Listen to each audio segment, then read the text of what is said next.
রাসূল দুনিয়া থেকে যাওয়ার 6 মাস পরে গভীর রাত্রে ফাতেমা হযরত আলীকে বুকের মধ্যে নিয়ে বলে, স্বামী গো, আল্লাহ পাক আমার দোয়া কবুল করছে। সুবহানাল্লাহ বলেন। তা আলী বলতেছে, দোয়া যদি কবুল করে তো কান্দো কেন? আপনারা বলেন তো, দোয়া কবুল হওয়া কি কান্দা না খুশি? কথা কন, খুশি না কান্দা? আলী বলতেছে, ফাতেমা কি দোয়া আল্লাহ কবুল করছে? ফাতেমা বলতেছে, আল্লাহ পর্দার মধ্যে আমার মৃত্যু দিবে, পর্দার মধ্যে আমার মৃত্যু দিবে, এই দোয়া আল্লাহ কবুল করছে। আলী কয়, পাগলি নাকি যে সারা জীবন পর্দার মধ্যে থাকছে, আল্লাহ তো তাকে পর্দার মধ্যেই মৃত্যু দিবে। যারা পর্দার মধ্যে বাংলাদেশও থাকে না, মরার পরে তারকে পর্দা হয়। জোরে কোন কথা ঠিক কিনা? আর তুমি সারা জীবনই পর্দার মধ্যে। আমাদের বাংলাদেশে মেয়েরা কি পর্দা থাকে? এরা মাথার চুল পর্যন্ত বেচা খায়। জোরে কোন কথা ঠিক, কথা কন না কেন? আলী বলে, ফাতেমা আল্লাহ তোমার দোয়া কবুল করেছে, তাহলে কান্দার কারণ কি? ফাতেমা বলে, স্বামী গো, কান্দার কারণ হলো আজকে গভীর রাত্রে ফাতেমার মৃত্যু হবে।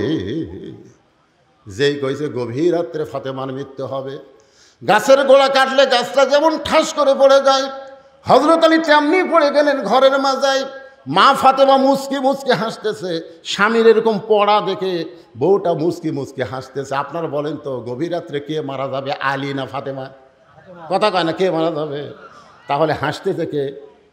ফাতেমা। আর কাঁদতেছে কে? আলী।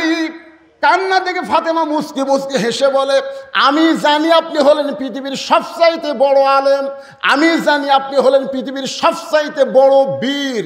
জাত সাকারাতুল মাউত হাক্কুন, যত সত্য আছে তার মধ্যে একটা সত্য হলো মরা। আপনি এত বড় জ্ঞানী হয়ে, এত বড় বীর হয়ে মরার খবর শুনে আপনি এমন করে কাঁদতেছেন কেন? কারণ আসলে যাইতে হবে। ফাতেমা ডাকতে বলে, স্বামী গো, এই দুনিয়ার সবচাইতে সত্য কথা হলো আসলে যাইতে হবে। ধরে কারণ আসলে যাইতে হবে। ও গো স্বামী, আমি চলে যাওয়ার পরে আমার 3টা চাওয়া আপনাকে পুরা করা লাগবে। 1 নম্বর চাওয়া হলো রাতের অন্ধকারে আমাকে দাফন করবেন। আমি রাতের বেলা মরে যাব আর দিনের বেলা কবর দেবেন, তাহলে আমার পর্দার খেলাপ হয়ে যাবে। রাতের অন্ধকারেই আমাকে দাফন করবেন। আমার 2 নম্বর চাওয়া হলো আমার কোনো জানাজার ব্যবস্থা আপনি করবেন না। আমার 3 নম্বর চাওয়া হলো আমার লাশটা কিন্তু খাটনিতে তুলবেন না, আপনি কান্দে করে নিয়ে ওই জান্নাতুল বাকির পূর্ব কোনায় সবুজ রঙের একটা বাতি জ্বলবে, ওই বাতি বরাবর আমাকে দাফন করবেন। হযরত আলী গভীর রাত্রে ফাতেমাকে দাফন করার পরে আল্লাহর কাছে কাঁদতেছে আর বলতেছে, আল্লাহ পর্দানিশী ফাতেমাকে তুমি কবুল করে নাও। দোয়া করার পরে তাকায় দেখে সামনে কয়েকটা পুরাতন কবর দেখা যায়। এইমাত্র ফাতেমার কবর দিছে, সেই নতুন কবর আর নাই। গোটা জান্নাতুল বাগে হযরত আলী দৌড়ায় বলে, এখনই কবর দিলাম ফাতেমার, সেই কবরটা গেল কোন জায়গায়? আল্লাহর বলে, আলী রে, ফাতেমা হলো পর্দানিশী। আমি আল্লাহ জোহরা ডিগ্রি দিয়া ফাতেমার কবরটাকে কিয়ামত পর্যন্ত পর্দা করে দিয়েছি। আমার মায়েদের জন্য আমার ওয়াজ শেষ। মায়েরা, আপনারা যখন বেদার হন না, আপনাকে 1 নম্বর ওয়াজ হলো পর্দা। জোরে বলেন, নাম কি? পর্দা। আপনারা বলেন তো, মেয়ে মানুষ মরার পরে পর্দা না জীবিত অবস্থায় পর্দা? আমার মায়েরা যারা ওয়াজ শুনতেছেন, মা, মরার পরে 5 কাপড়কে 50 কাপড় দিয়েও কাম হবে না, যেত অবস্থায় যদি পর্দা না করেন। আর এই পর্দাটা করা লাগবে কখন? দাদি না লাতনি? আমাকে এলাকাত কোনটা বেশি করে? দাদি না করে না বেশি? দাদি কয়, মরা লাগবি ভাই, মরা লাগবি ভাই। মানে বুড়ি হাসে ওই দিতে বোরকা গাওয়াত, একটা বুড়াও পর্যন্ত বুড়ির দিকে তাকে না, আর সেই বুড়ি বোরকা গাও দিয়েছে। একটা যুবতীর দিকে কিন্তু একটা বুড়াও সুযোগ পেলে তাকায়। তাকায় না ভাই? তাকায় না? তাকায়, বুড়াও তাকায়। কারণ যুবতী সবার চোখতেই পড়ে।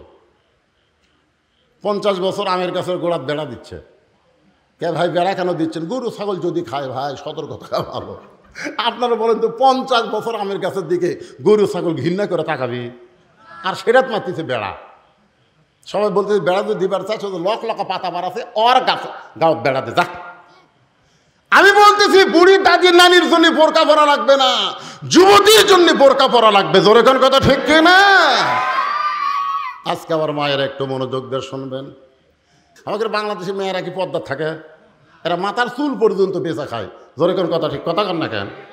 মেয়ে মানুষের কাপড় কয়টা? মরার পরে কয় কাপড়? আপনাকে সাধারণপুর কয় কাপড় দেয়? আপনারা জানেন না মেয়ে মানুষের কয় কাপড়? তো সবাই কর না একেবারে পুরুষের মতোই 3 কাপড়, আর 2 কাপড় 2 জায়গার জন্য আলাদা। একটা হলো মাথা বান, একটা হলো সিনা বান। আমার কথা বুঝলেন? মেয়ে মানুষের 2টা জিনিস মানুষের খুব লোভ ধরে, একটা হলো বুক আর একটা হলো মাথার চুল। আর সেই চুল এরা বেচা খায়, আছে না নাই? মেয়ে মানুষের যে চুল বেচা, আপনারা জানেন? আপনার বউ যে চুল বেচা খায়, আপনি জানেন? তারপরে খাটনি 5 কাপড় দিয়ে থুয়ে আবার খাটনি চাদর দিয়ে ঢাকছে। সবাই বলতেছে মেয়ে মানুষ মরে গেলে লাশ দেখা জায়েজ নাই। কে রে, মরা লাশ দেখা জায়েজ নাই না জেতা দেখা জায়েজ নাই? আপনারা বলেন তো, মেয়ে মানুষের জেতা দেখা জায়েজ নাই না মরা দেখা জায়েজ নাই? তো দেখ, জেতা দেখা জায়েজ নাই ফতুয়া কেউ দেয় না। 5 কাপড় দেওয়ার পরে এবার খাটনি ঢাকা তো চাদর দিয়ে ফেরেশতা এসে ঘুরতেছে আর বলতেছে, আল্লাহ, এই মেয়ে যখন বাঁচাইছিল সাধারণপুর মধ্যপাড়ার সবাই অক্সিনে ওই ভোটর ডালা ছিল। আল্লাহ, ভোটর ডালা ধরে করে কাঠ ডালা ছিল।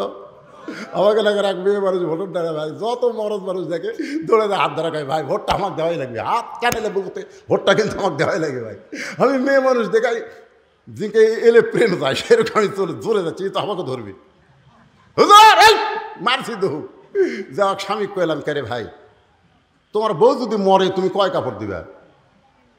তাই হুজুর, আমার বউ ভোটরটা আছে, আপনি মরার কথা বলতেছেন। আরে পাগলা, একদিন তো মরবি, কি কোন একদিন মরবি না? তো মরে গেলে কয় কাপড় দিবে? তো মেয়ে মানুষকে সবাই 5 কাপড় দেয়, আমার বউকে 5 কাপড় দেবো। আমি গেলে 5 কাপড় মরার পরে দিবে। এখন যে জাত তার হাত ধরতেছে আর ভোট চাচ্ছে, 5 কাপড়কে 5 কোটি কাপড় দিলেও তোর কাম হবি না। কথা কর না কেন ভাই, কথা কর। তো ফেরেশতারা বলতেছে, আল্লাহ 5 কাপড় দিয়ে আবার লাশটাও চাদর দিয়ে ঢাকা রাখছে। এই মেয়েটা মাজরা মধ্যপাড়ার সবাই চেনে, প্রত্যেক বাড়ির সবাই চেনে।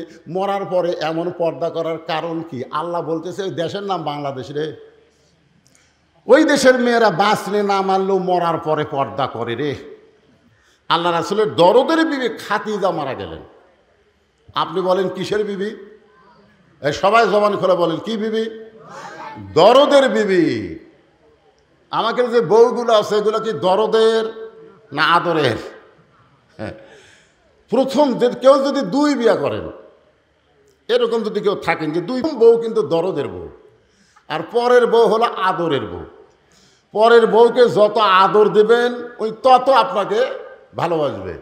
আর প্রথম বউকে আদর না করলেও তার এমন দরদ তৈরি হবে, সেই দরদের বিবির নাম হলো খাদিজাতুল কুবরা। তিনি মারা যাওয়ার কিছুদিন পরে আল্লাহর নবী তাইফে গেলেন। তাইফবাসীরা নবীকে এমন পাথর মারল, গোটা দেহ রক্তাক্ত হয়ে গেল। ওই বছরই আল্লাহ তাআলা নবীকে মেরাজ করালেন। তাহলে কয়টা কষ্ট গেল? 3টা কষ্টের পরে আল্লাহর কাছে যাওয়া কষ্ট না শান্তি? এখান থেকে প্রমাণ হলো যে মুসলমানেরা যত বেশি কষ্ট করবে, আল্লাহ রাফা'নালাকা যিকরাক, তাকে তত উন্নত মানের শান্তি দিয়ে দিবে। যখন সুবহানাল্লাহ। এটা আমাদের নবীর মাধ্যমে আল্লাহ আমাদেরকে দেখাইয়া দিয়েছে। কারণ আমাদের নবী আমাদের কি? আমাদের নবী আমাদের কি জানেন না? লাকাদ কানা লাকুম ফি রাসূলিল্লাহি উসওয়াতুন হাসানা। আল্লাহ বলেছেন, সফলতা যদি অর্জন করতে চাও, রাসূলকে তোমাদের আদর্শ হিসাবে গ্রহণ করে নাও। এ কথা কার? আল্লাহ। ফেরেশতা জিবরাইল বলেন, হুজুর আপনি যদি বার না হন, আল্লাহ আপনাকে বার করে দিবে না। সঙ্গে সঙ্গে আল্লাহ নবী বললেন, জিবরাইল, আল্লাহ যদি আমাকে জান্নাতে থাকার জন্য ঢুকতে বলতো, আমি জান্নাতে ঢুকতামই না। আল্লাহ শুধু দেখার জন্য জান্নাতে ঢুকতে বলেছেন। আমি আমার জন্য জান্নাত দেখতেছি না, আমি দেখতেছি আমার উম্মতের জন্য আল্লাহ কেমন জান্নাত বানাইছে। কথাটার মধ্যে গুরুত্ব কম না বেশি? যে আমি আমার জন্যে জান্নাত দেখতেছি না, আমি দেখতেছি কার জন্যে? আল্লাহর জন্যে, উম্মতের জন্যে, মানে আমাকে জন্যে। আমি সেই দিন জান্নাতে থাকার জন্য ঢুকবো যেদিন আমার সমস্ত উম্মতকে আল্লাহ জান্নাত দিবে। আছে না আমার মুক্তার, আছেন আমার ব্যারিস্টার, শেষ বিচারের হাইকোর্টেতে তিনি আমায় করবেন পার। আমি পাপী রাসূল জাবিন্দার। আল্লাহ যখন হাকিম হয়ে, সবাই মনোযোগ দিয়ে শুনবেন, আল্লাহ যখন হাকিম হয়ে আমাদেরকে আসামি বানায় বিচার শুরু করবেন, ওই সময় আমাদের নবী উকিল হবেন, ব্যারিস্টার হবেন, আল্লাহর কাছে আমাদের ব্যাপারে ওকালতি করে, ব্যারিস্টারি করে আমাদেরকে জান্নাতে পৌঁছায়া দিবে। তাহলে যে নবী আমাদের জন্য আল্লাহর কাছে ওকালতি করবেন, আমরা খুশি না বেজার? মান জাল্লাযী ইয়াশফা'উ ইনদাহু ইল্লা বিইজনিহি। ভাগ্য গুণে আল্লাহ আমাদেরকে সেই নবীর উম্মত হিসেবে কবুল করেছেন, খুশি না বেজার? তাহলে আমার সঙ্গে সবাই একটু বলবেন, নবী না হয়ে দুনিয়ার, না হয়ে ফেরেশতা আল্লাহর, হয়েছি উম্মত আপনার, তার তরে শুকুর। এই জায়গায় যে আমি বলি না, এটা আপনাকে মুখতে শোনার জন্যে, আপনারা করেন 1000 বার। এখন বলেন তো হাজারের খাওয়া আছে। এই গজল যখন লেখছে তখন হাজারের খুবই দাম আসলো। সেই সময়কার মানুষ হাজারের উপরে হয়তো হিসাবই জানতো না, এই জন্য 1000 বার কইছে। বর্তমানে হাজারের কোনো খাওয়া আছে?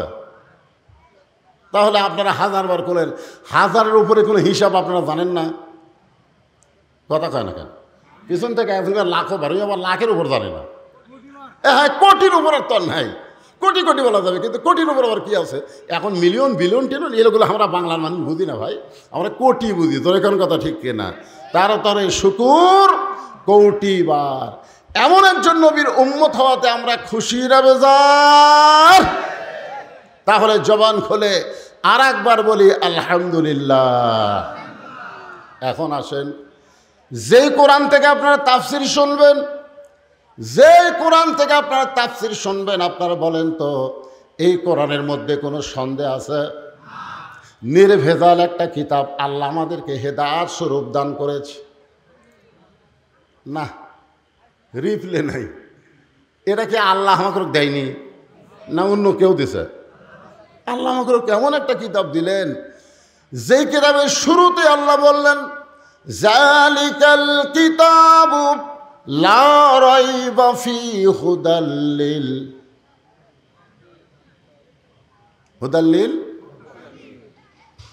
দেখেন, এই জায়গাতেই হলো শিক্ষা। কারণ কোরআন শরীফের আলোচনা শোনা আর কোরআনকে মানা দুইটাকে এক।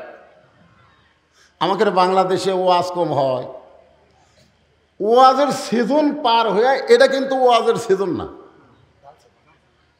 আরে ডালও না, কিসের ডাল? বৈশাখ মাস আবার কিসের ডাল? ও হয়, ভোটের সিজন, সেটা না। তো এই সিজনে ওয়াজ করা, আমার কয় হুজুর আগামীকাল যেখানে মাহফিল আছে আমার মান্দা, বলতেছে হুজুর দোয়া করুন বৃষ্টি যেন না হয়। আমি এবার বৃষ্টির জন্য সালাতুল ইস্তেসকা নামাজ পড়া হলো, সবসময় বৃষ্টির জন্য দোয়া করা হচ্ছে, আর তোমরা বলতেছো বৃষ্টি যেন না হয়। তো আমাদের মাহফিল হয়ে গেলে হোক হুজুর। তো এখন প্রত্যেক দিনই মাহফিল আছে, আর এইটা কিন্তু ওয়াজের সিজন না, এটা হলো আন সিজন। জোরে কোন কি সিজন? আন সিজন। একটু মনোযোগ দিয়ে শুনবেন, যেই কথা বোঝানোর জন্য বলতেছি। তারপরে এতগুলো মানুষ আমার সামনে বসে আপনারা শুনতে আইছেন, আল্লাহ বলেন শুধু শুনলে হবে না, সামিনা ওয়া তাআনা। কারণ শোনার দিক দিয়ে আবু জেহেল হলো 1 নম্বর। আপনারা তো বসে আছেন, বসার ব্যবস্থা করে দিছে। আর আল্লাহর নবী যখন কোরআন তেলাওয়াত করত, আবু জেহেলের বসার কোনো চান্স নাই। নবীর সামনে দাঁড়ায় থেকে যে ওয়াজ শুনবে, কোরআন শুনবে, সেই সাহসও নেই।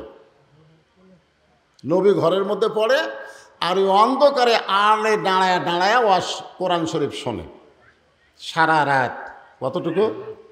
সারা রাত। সকালবেলা মিটিংয়ে গিয়ে আবু জেহেল বলতেছে, এত সুন্দর কোরআনের বাণী, রাতটা কোন দিক দিয়ে গেল আমি বুঝবারই পারিনি। সুবহানাল্লাহ কন না কেন? আবু জেহেলকে কোরআনের বিপক্ষে কছে না পক্ষে কছে? তো সুবহানাল্লাহ কন না কেন? ভালো কথাই তো বলছে যে এত সুন্দর কোরআনের বাণী আমার রাতটা খাড়া হয়ে শুনতে শুনতে কোন দিক দিয়ে গেল আমি বুঝবারই পারিনি। এখন চিন্তা করেন, আবু জেহেলের কাছে একজন উকিল ছিল, তেলতেলা নেতা, ধরে কন কি নেতা, তেলতেলা। ওই তেলতেলার নাম হলো আবু সুফিয়ান। ও বলে, নেতা, যে কোরআন শুনতে রাত কোন দিক দিয়ে গেল বোঝা যায় না, সেই কোরআন গ্রহণ করলে অসুবিধা কি? শুনতেই যদি এত মজা লাগে, সেটা ধরলে অসুবিধা কি? একটা হলো শোনা, একটা হলো ধরা। আপনারা বলেন, আমাদের যে যুবকগুলো শুনতেছে, এদেরকে যদি এখন বলা হয় এই কোরআন শরীফটা একটু ধরো তো বাবা, ধরবে, ওরা চিন্তা করবে আমার যে শরীরের অবস্থা ভাই, এখন এটা ধরার কোনো উপায় নাই। হ্যাঁ, কোরআন শরীফ ধরবার গেলে প্রথম শর্ত হলো লা ইয়ামাসসুহু ইল্লাল মুতাহহারুন। ততক্ষণ পর্যন্ত তুমি ধরা তো দূরের কথা, কোরআন স্পর্শই করতে পারবে না যতক্ষণ তুমি পবিত্র না হবা। তাহলে কোরআন ধরতে গেলে যদি পবিত্র হওয়া লাগে, সেই কোরআন কেউ যদি গ্রহণ করে, সেই মানুষটা কত ভালো মানুষ হবে। আজকে তাফসীরুল কোরআন মাহফিলে আমাদের জানার অধিকার আছে না নাই? আমি সেই কথাগুলোই তো আপনাকে একে একে বলবো ইনশাআল্লাহ। ইতিমধ্যে একজন নেতা এসে গেছে, আর নেতা আসবি না? না, এমপি সাহেব আসবি না? আপনি শেষ?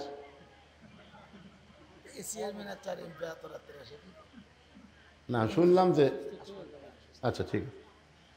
আপনারা ভোটের আগে অসুস্থ হন না পারে, কিন্তু ভোটের পরে অসুস্থ হন, এটাই সমস্যা আছে। কি না, আমি সময় দিলাম তো, আমার খুব মহব্বতের মানুষ।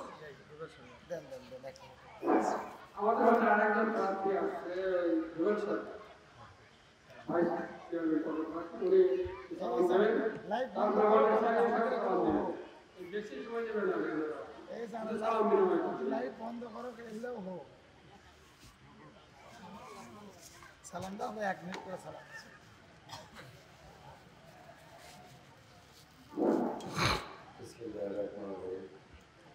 মাঝিবের মধ্যে করা যায় অবশ্যই দিনাজপুর ইসলামী ব্যবসার সম্মানিত সভাপতি, উপস্থিত প্রধান অতিথি, আপনাদের মাঝে যিনি কাজ করতেছেন অত্যন্ত আমাদের প্রিয় মানুষ, যার মাঝে আপনারা অত্যন্ত সুন্দরভাবে সারিবদ্ধভাবে শুনতেছেন এবং মাঝিরে ইউনিয়নের সর্বস্তরে আমার মুরব্বিগণ সবার প্রতি আমার সালাম। আসসালামু আলাইকুম। কেমন আছেন? তার দায়িত্ব আপনি যদি ভালো হয় তাহলে সব এখন যাচাই বাছাই করে যা ভালো লাগে তাকে কি করব? গর্বের মধ্যে আল্লাহর ভয়ে যারা ইতিহাসে অশোনা বোঝে, ভোট কাটতে হলে সেটা বুঝবি না। 64টা ডিস্ট্রিক্টের লোক বসে আছে, হয়তো জানেন এমন একটা জায়গায় আপনি জালসা করতে আসছেন, 64টা ডিস্ট্রিক্টের মানুষ সবচেয়ে জ্ঞানবান, বুদ্ধিমান, সুশিক্ষিত লোকের বসবাস করে ক্যান্টনমেন্টের পাশে। সব ডিস্ট্রিক্টের যারা জ্ঞানীগুণী চাকরি করতে আসছেন, এই এলাকায় এসে বসবাস করতেছেন, সমস্ত শিক্ষিত লোকের বসবাস। আপনারা যাকে ভালো লাগবে চোখ কান খোলা রেখে নিজ দিলে যার প্রতি ভালোবাসা হবে তাকে একটা করবো। আমি আর কথা বাড়াবো না, সবার সুস্বাস্থ্য দীর্ঘায়ু কামনা করছি। সেই সঙ্গে 5 বছরে যাদের সঙ্গে দেখা করতে পারিনি, যাদের সঙ্গে কথা বলতে পারিনি, যারা আমার কাছে হয়তো জাননি, তাদের কাছে ক্ষমা চাচ্ছি। কিয়ামতের দিন যেন দাবিদার করেন না যে আমি তো যাই না, তুমি প্রস্তাবনা আসো না। আমরা যারা নির্বাচনে দাঁড়ায় তাদের তো বারবার আমাদের কাছে আসতে হয়। এই জন্য ক্ষমা করবেন এবং আমার জন্য দোয়া করবেন। আল্লাহ যদি হায়াত রাখে তাহলে যেন ইজ্জত আল্লাহ সম্মান আল্লাহ জিন্দেগি দান করে, আর হায়াত যদি ঘুরে যায় আল্লাহ যেন ঈমান আমলে কবুল করবেন। আসসালামু আলাইকুম ওয়া রাহমাতুল্লাহি ওয়া বারাকাতুহু।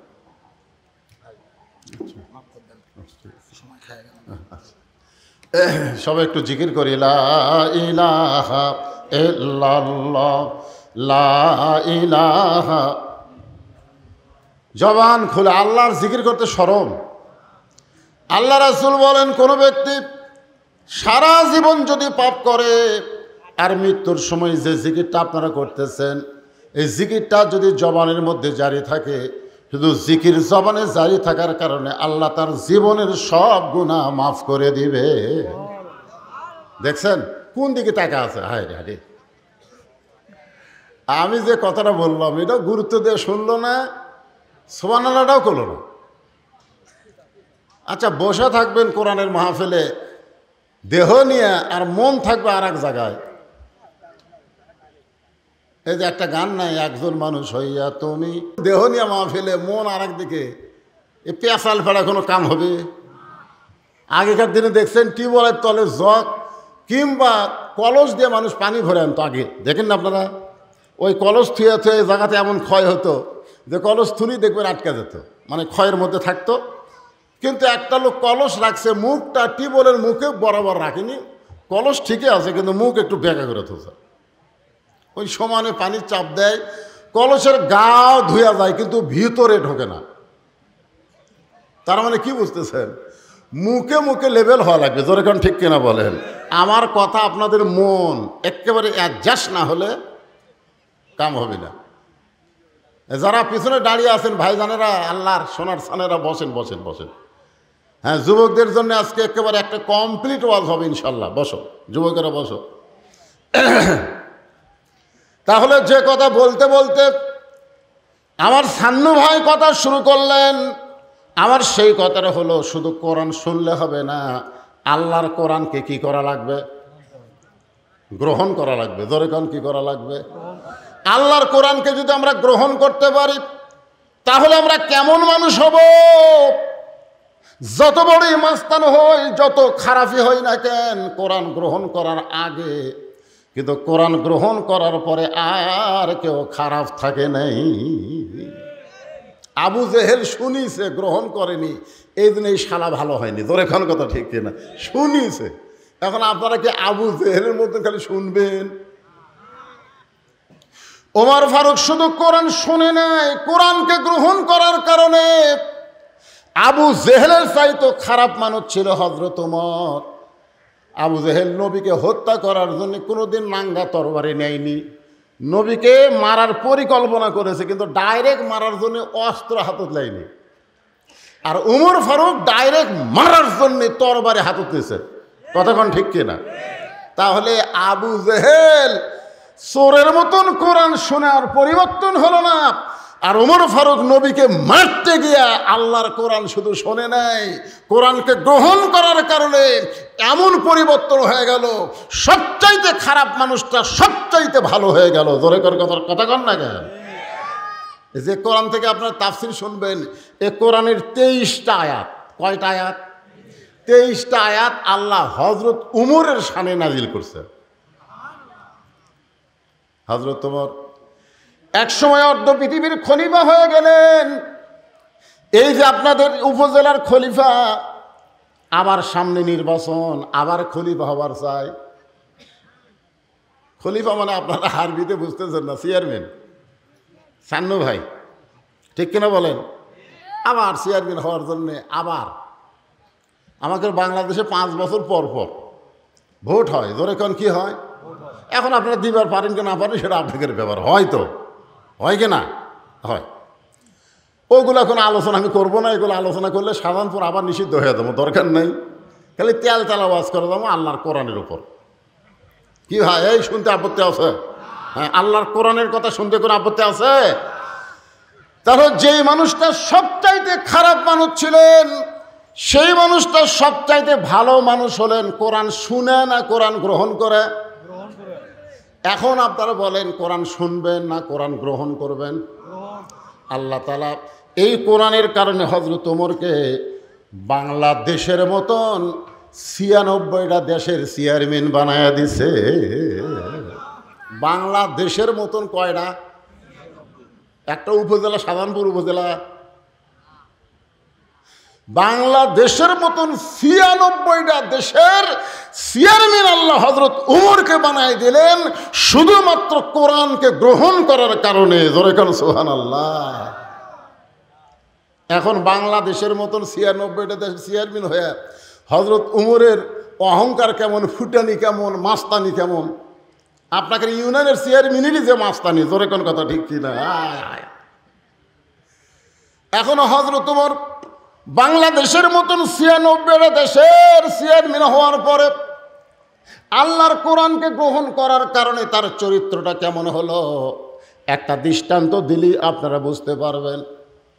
জুমার দিনে হযরত উমর যখন মসজিদের মেম্বরে দাঁড়ায় খুতবা দিচ্ছেন, আরবিতে বলা হয় খুতবা, বাংলাতে বলা হয় ভাষণ। হযরত উমর যখন মসজিদের মেম্বরে দাঁড়ায় খুতবা দিচ্ছেন, এমন সময় একজন সাহাবী মাঝখান থেকে দাঁড়িয়ে বলে, আমিরুল মুমিনিন, আপনার খুতবা শুনবো না। আপনার খুতবা শুনবো না। চিন্তা করছেন কয়টা দেশের? বাংলাদেশের মতো কয়টা? 96টা দেশের খলিফা। তাই ভাষণ দিচ্ছে, মাঝখান থেকে একজন দাঁড়ায় বলতেছে, আপনার খুতবা শুনবো না। আজকে যদি কেউ আপনারা বলতেন যে আমাকে প্রধান বক্তা ওয়াজ করতেছে, সে ওয়াজ বন্ধ করে তা সান্নু ভাই তোমার ওয়াজ আমরা শুনবো না, এ কথা যদি কেউ আপনারা বলতেন,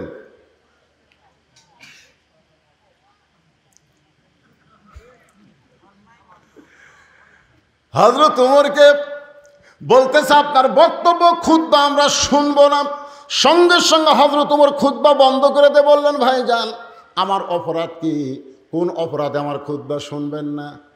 সাহাবী বলতেছে, আমাদেরকে খাটো পাঞ্জাবি দিয়া আপনি লম্বা জুব্বা পরে খুতবা দিচ্ছেন।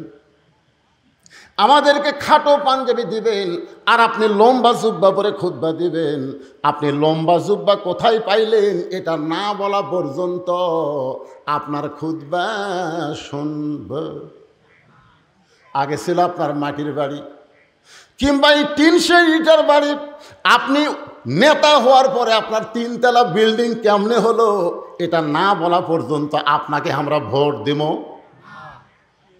কইছেন না। দরকার কি? ওমর ফারুক চোখের পানি নিয়ে দাঁড়িয়ে আছেন, কোনো কথাই বলতে পারতেছেন না যে আমাদেরকে খাটো পাঞ্জাবি দিয়া আপনি লম্বা জুব্বা পরে খুতবা দিচ্ছেন। এই জুব্বা কোথায় পাইলেন, কেমনে লম্বা হলো, না বলা পর্যন্ত আপনার ওয়াজ শুনবো না। এমন সময় আব্দুল্লাহ ইবনে উমর ফারুকের ছেলে 6 লক্ষ হাদিসের হাফেজ এবং 30 পারা কোরআনের হাফেজ। নেতার বেটা কি? নেতার বেটা হলো 6 লক্ষ হাদিসের হাফেজ, 30 পারা কোরআনের হাফেজ। আজকে বাংলাদেশের নেতাকে বেটারা কি? কোরআনের হাফেজ, হাদিসের হাফেজ। হায় হায় হায়, আজকে নেতার বেটারা কোরআনের হাফেজ হাদিসের হাফেজ না হওয়ার কারণে আমাদের মতন সাধারণ গরিব মানুষের ছেলেরা যখন আলেম হয়ে বক্তব্য দিবার যায় তখন অনেক নেতারাই টুটি চাপা ধরবার চায়। জোরে কোন কথা ঠিক না? কারণ আমাদের বাদশা ছাড়া তো নেতা লয়, আমরা গরিবের সন্তান, ফেতরা খেয়া মুলবি হসি। আর আমাদের নেতাগুলা সব বেটা ব্যারিস্টার হচ্ছে, ডাক্তার হচ্ছে, ইঞ্জিনিয়ার হচ্ছে। আপনি বলেন তো ডাক্তার, ইঞ্জিনিয়ার, ব্যারিস্টার খারাপ না? খারাপ না, কিন্তু আপনি বলেন তো দেহের অঙ্গ প্রত্যঙ্গ যাই থাক না কেন, সেই অঙ্গ প্রত্যঙ্গের দাম বেশি না রুহুর দাম বেশি? আপনি বলেন তো আপনার হাত আছে, পা আছে, চোখ আছে, সবই আছে, কিন্তু রুহু নেই। আছে, দাম আছে।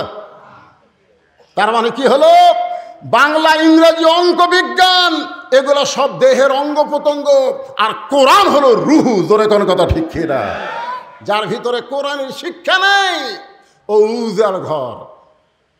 আজকে কোরআনের শিক্ষা না থাকার কারণে আমাদের মাস্তানি, আমাদের গুন্ডামি, আমাদের অহংকার বৃদ্ধি পাচ্ছে। জোরে কোন কথা ঠিক না? 6 লক্ষ হাদিসের হাফেজ, 30 পারা কোরআনের হাফেজ আব্দুল্লাহ ইবনে উমর বাবার পাশে দাঁড়ায় বলতেছে, রে নবীর সাহাবীরা, তোমরা খাটো পাঞ্জাবি হলো তো নতুন কাপড় পরে নামাজ পড়বার আইছো, কিন্তু আমার পরনে দেখো নতুন কোনো কাপড় নাই। ওসমান গনি বলতেছে, আব্দুল্লাহ আজকে জুমার দিনে সবাই নতুন কাপড় পরেছে আর তুমি পুরাতন কাপড় পরলা কেন? আব্দুল্লাহ বলতেছে, আমি যদি নতুন কাপড় পরতাম তাহলে আমার বাবার জুব্বা লম্বা হতো না। আমি যদি নতুন কাপড় পরে আসতাম তাহলে আমার বাবার জুব্বা লম্বা হতো না। রে নবীর সাহাবীরা, তোমরা সবাই রাতের বেলা ঘুম পাড়ো, তোমরা সবাই রাতের বেলা ঘুম পাড়ো, কিন্তু আমার বাবাকে তোমরা এমন একটা দায়িত্ব দিছ, আমার বাবা রাতের বেলাও ঘুমাই না। যতদিন হযরত উমর খলিফা হন নাই ততদিন রাত্রে লাখ টাকা ঘুম পাড়ছে, কিন্তু যেদিন থেকে খলিফার দায়িত্ব পাইছেন সেদিন থেকে আর ঘুম আছে। আব্দুল্লাহ বলে, একদিন গভীর রাত্রে ঘুম থেকে চেতন পায় দেখি আমার মা দরজার কাছে দাঁড়িয়ে আছে। আমি বুঝি না, আমি মাকে বললাম, মা আপনি না ঘুমায় দরজার কাছে দাঁড়ায় আছেন কেন? আমার মা চোখের পানি নিয়ে বলতেছে, তোমার বাবা যখন খেলাফতের দায়িত্ব পাইছে তখন থেকে সবাই যখন ঘুমায় আর তোমার বাবা চুপি চুপি মানুষের সুখ কষ্ট দেখে। সুবহানাল্লাহ, আসতে করলেন কেবারে। কোরআন গ্রহণ করলে নেতার চরিত্র কেমন হবে আর না করলে কেমন লেটা পাওয়া যাবে এটা জানার অধিকার আছে না নাই? জোরে কোন আছে না নাই? একটা সাধারণ মানুষ কিছুই করতে পারে না, একজন নেতা অনেক কিছুই করতে পারে। জোরে কোন কথা কন না কেন? আজকে বাংলাদেশের প্রধানমন্ত্রী 564টা মসজিদ বানাচ্ছে, কারো কাছ থেকে 1 টাকা দান লেছে? এ কথা কন না কেন? ফেতরা তুলিছে? তাহলে প্রধানমন্ত্রী একজন নেতা ইচ্ছা করলে একই টাইমে 564টা মসজিদ বানাবার পারে। তিনি আবার ইচ্ছা করলে আল্লাহর কোরআনের আইন দিয়া নামাজ কায়েমের বিলটাও পাশ করবার পারে। ধরে কোন কথা কন না কেন? খালি মসজিদ বানায় রাস্তার কাছে থুইয়া দিছে, তোরা চাইয়া থাকে দেখ। মসজিদ দেখার জন্যে আজকে আমার সঙ্গে ভাস্তা মৌলানা আব্দুল সালাম যুক্ত দিয়েছে, মসজিদের মধ্যে বারবার বলতেছি এত সুন্দর মসজিদ বাড়ি দেখার মতন। হ্যাঁ, মসজিদ দেখার জন্যে কথা কন না কেন? তো বর্তমান প্রধানমন্ত্রী মসজিদ বানাবার পরে নামাজ কায়েমের বিল পাস করবার পারে না? এখন পারে কি পারে না? করে না কেন? আজকে যদি নামাজ কায়েমের বিল পাস হতো বাংলাদেশে, তাহলে আমাদের যুবকের হাতে 5G 6G মোবাইল থাকলেও কোনো টেনশন করা লাগতো না। কারণ তারা অশ্লীল ভিডিও দেখবার গেলে নামাজ পড়ার কারণে তার ইমান বলে দিত, তোর কেউ না দেখলেও তোকে আল্লাহ দেখতেছে। তোর কথা ঠিক না? কারণ আল্লাহ কোরআনে বলেছেন, ইন্নাস সালাতা তানহানিল ফাহশাই ওয়াল মুনকার, একমাত্র নামাজই পারে মানুষকে যাবতীয় খারাপি থেকে বাঁচাইয়া দিতে। খালি বুড়াগুলো সব নামাজ পড়ে, জোয়ানগুলো পড়ে না। জোয়ানগুলো পড়ে খালি জুম্মার দিন সবার শেষে আগে যায়। জোরে কোন ঠিক কি না? আসার সময় পুরানো স্যান্ডেল, যাওয়ার সময় নতুন স্যান্ডেল। ধরা পড়লে কয় বদল হচ্ছে ভাই। আল্লাহ কয়, জুয়ান রে, যেই বয়সে তোমাকে 5 ওয়াক্ত নামাজ জামাতে পড়া লাগবে সেই বয়সে তুমি ফাঁকি মারতেছ, আর যখন তোমার চামড়া ঢিল হবে তুমি রুকু সাজদা ঠিক মতো করবার পারবা না, ওই সময় সিয়াল্লে মসজিদে বসে থাকা নামাজ পড়বা, তোমার নামাজ আল্লাহ লাগবে না। ধরে কথা কন না কেন? যখন হবে চামড়া ঢিল তখন মারছে মিল, এখন যখন চামড়া টাইট তখন খালি কোনো মতে খালি 2 ঢিপ মারে মারি তো। হাসরের ময়দান আল্লাহ কি বলবে? আল্লাহ বলবে, তোমার শৈশবকালের কোনো হিসাব দেওয়া লাগবে না, তোমার বুড়াকালের কোনো হিসাব দেওয়া লাগবে না, খালি যৌবনকালের হিসাব দিয়ে জান্নাত যাও। এই যুবক, এই যৌবনকালে কয় ওয়াক্ত পড়িচ্ছা? একটু মনোযোগ দিয়ে শুনবেন। আব্দুল্লাহ বলতেছে, আমি আমার মাকে বললাম, মা আমার বাবা তাহলে কোথায় গেছে? বলে রাতের অন্ধকারে প্রতিদিন বের হয়ে যায়। বলে আপনি দরজায় দাঁড়িয়ে আছেন কেন? মা বলতেছে, আমি দরজায় দাঁড়িয়ে থেকে আল্লাহর কাছে দোয়া করি, আল্লাহ যেন তোমার বাবাকে আবার সুস্বাস্থ্যভাবে ফিরায় নিয়ে আসে। সুবহানাল্লাহ। খালি নেতার কষ্ট নয়, নেতার বইয়েরও কষ্ট। নেতা ঘুরতেছে আর বউ নাক ডেকে ঘুম পাড়তেছে। আমরা বক্তার আওয়াজ করি আর আমার বউ ডাক না দিলে উঠতে পারে না, আগেই মোবাইল করি, 2-3 বার কল বাজাও ধরে না। তবে আল্লাহর কি শান, 25শে ডিসেম্বর আমার মা মারা গেছে। 23 সালে 25 ডিসেম্বর মা মারা গেছে। আমি যতদিন ওয়াজ করে মা যে ঘরে ঘুমাই ওই ঘরে জানলা দিয়ে গেছি, খালি আমার জুতার শব্দেই মা বলে, বাবা আমি চেতন আছি। কিন্তু সেই দরদের মা বিদায় নিছে। আপনাদের যাদের মা নাই তারা বুঝতেছেন। এখন আমার মাও নেই, বাপও নেই, এই দুনিয়াতে আর দয়া করার মতন কেউ নেই। আছে যেরকম আছে, শ্বশুর আছে, টাটকা শ্বশুর আছে, শাশুড়ি আছে। বাবা যতদিন তার মেয়েকে আমি ভালোবাসবো ততক্ষণ ওরা আমার দয়া করবে। যেরকম কথা ঠিক কিনা? আমার বউ যদি একদিন কয় আপনার জামাই ঠিক মতো দেখবার পারে না, তখন তার শ্বশুর শাশুড়ি আমার পছন্দ করবে, এই শালা হুজুর কেউ লুচ্চারে। আরে বাবার মতন আপন বন্ধু নাই রে দুনিয়ায়, মায়ের মতন আপন কেহ নাই রে দুনিয়ায়, মা জননী নাই রে যাহার এই দুনিয়ায় তাহার কেহ নাই। এই গানটা গাইলে গুনাহ হবে না? সবাই বলেন, মায়ের মতন আপন কেহ নাই রে দুনিয়ায়।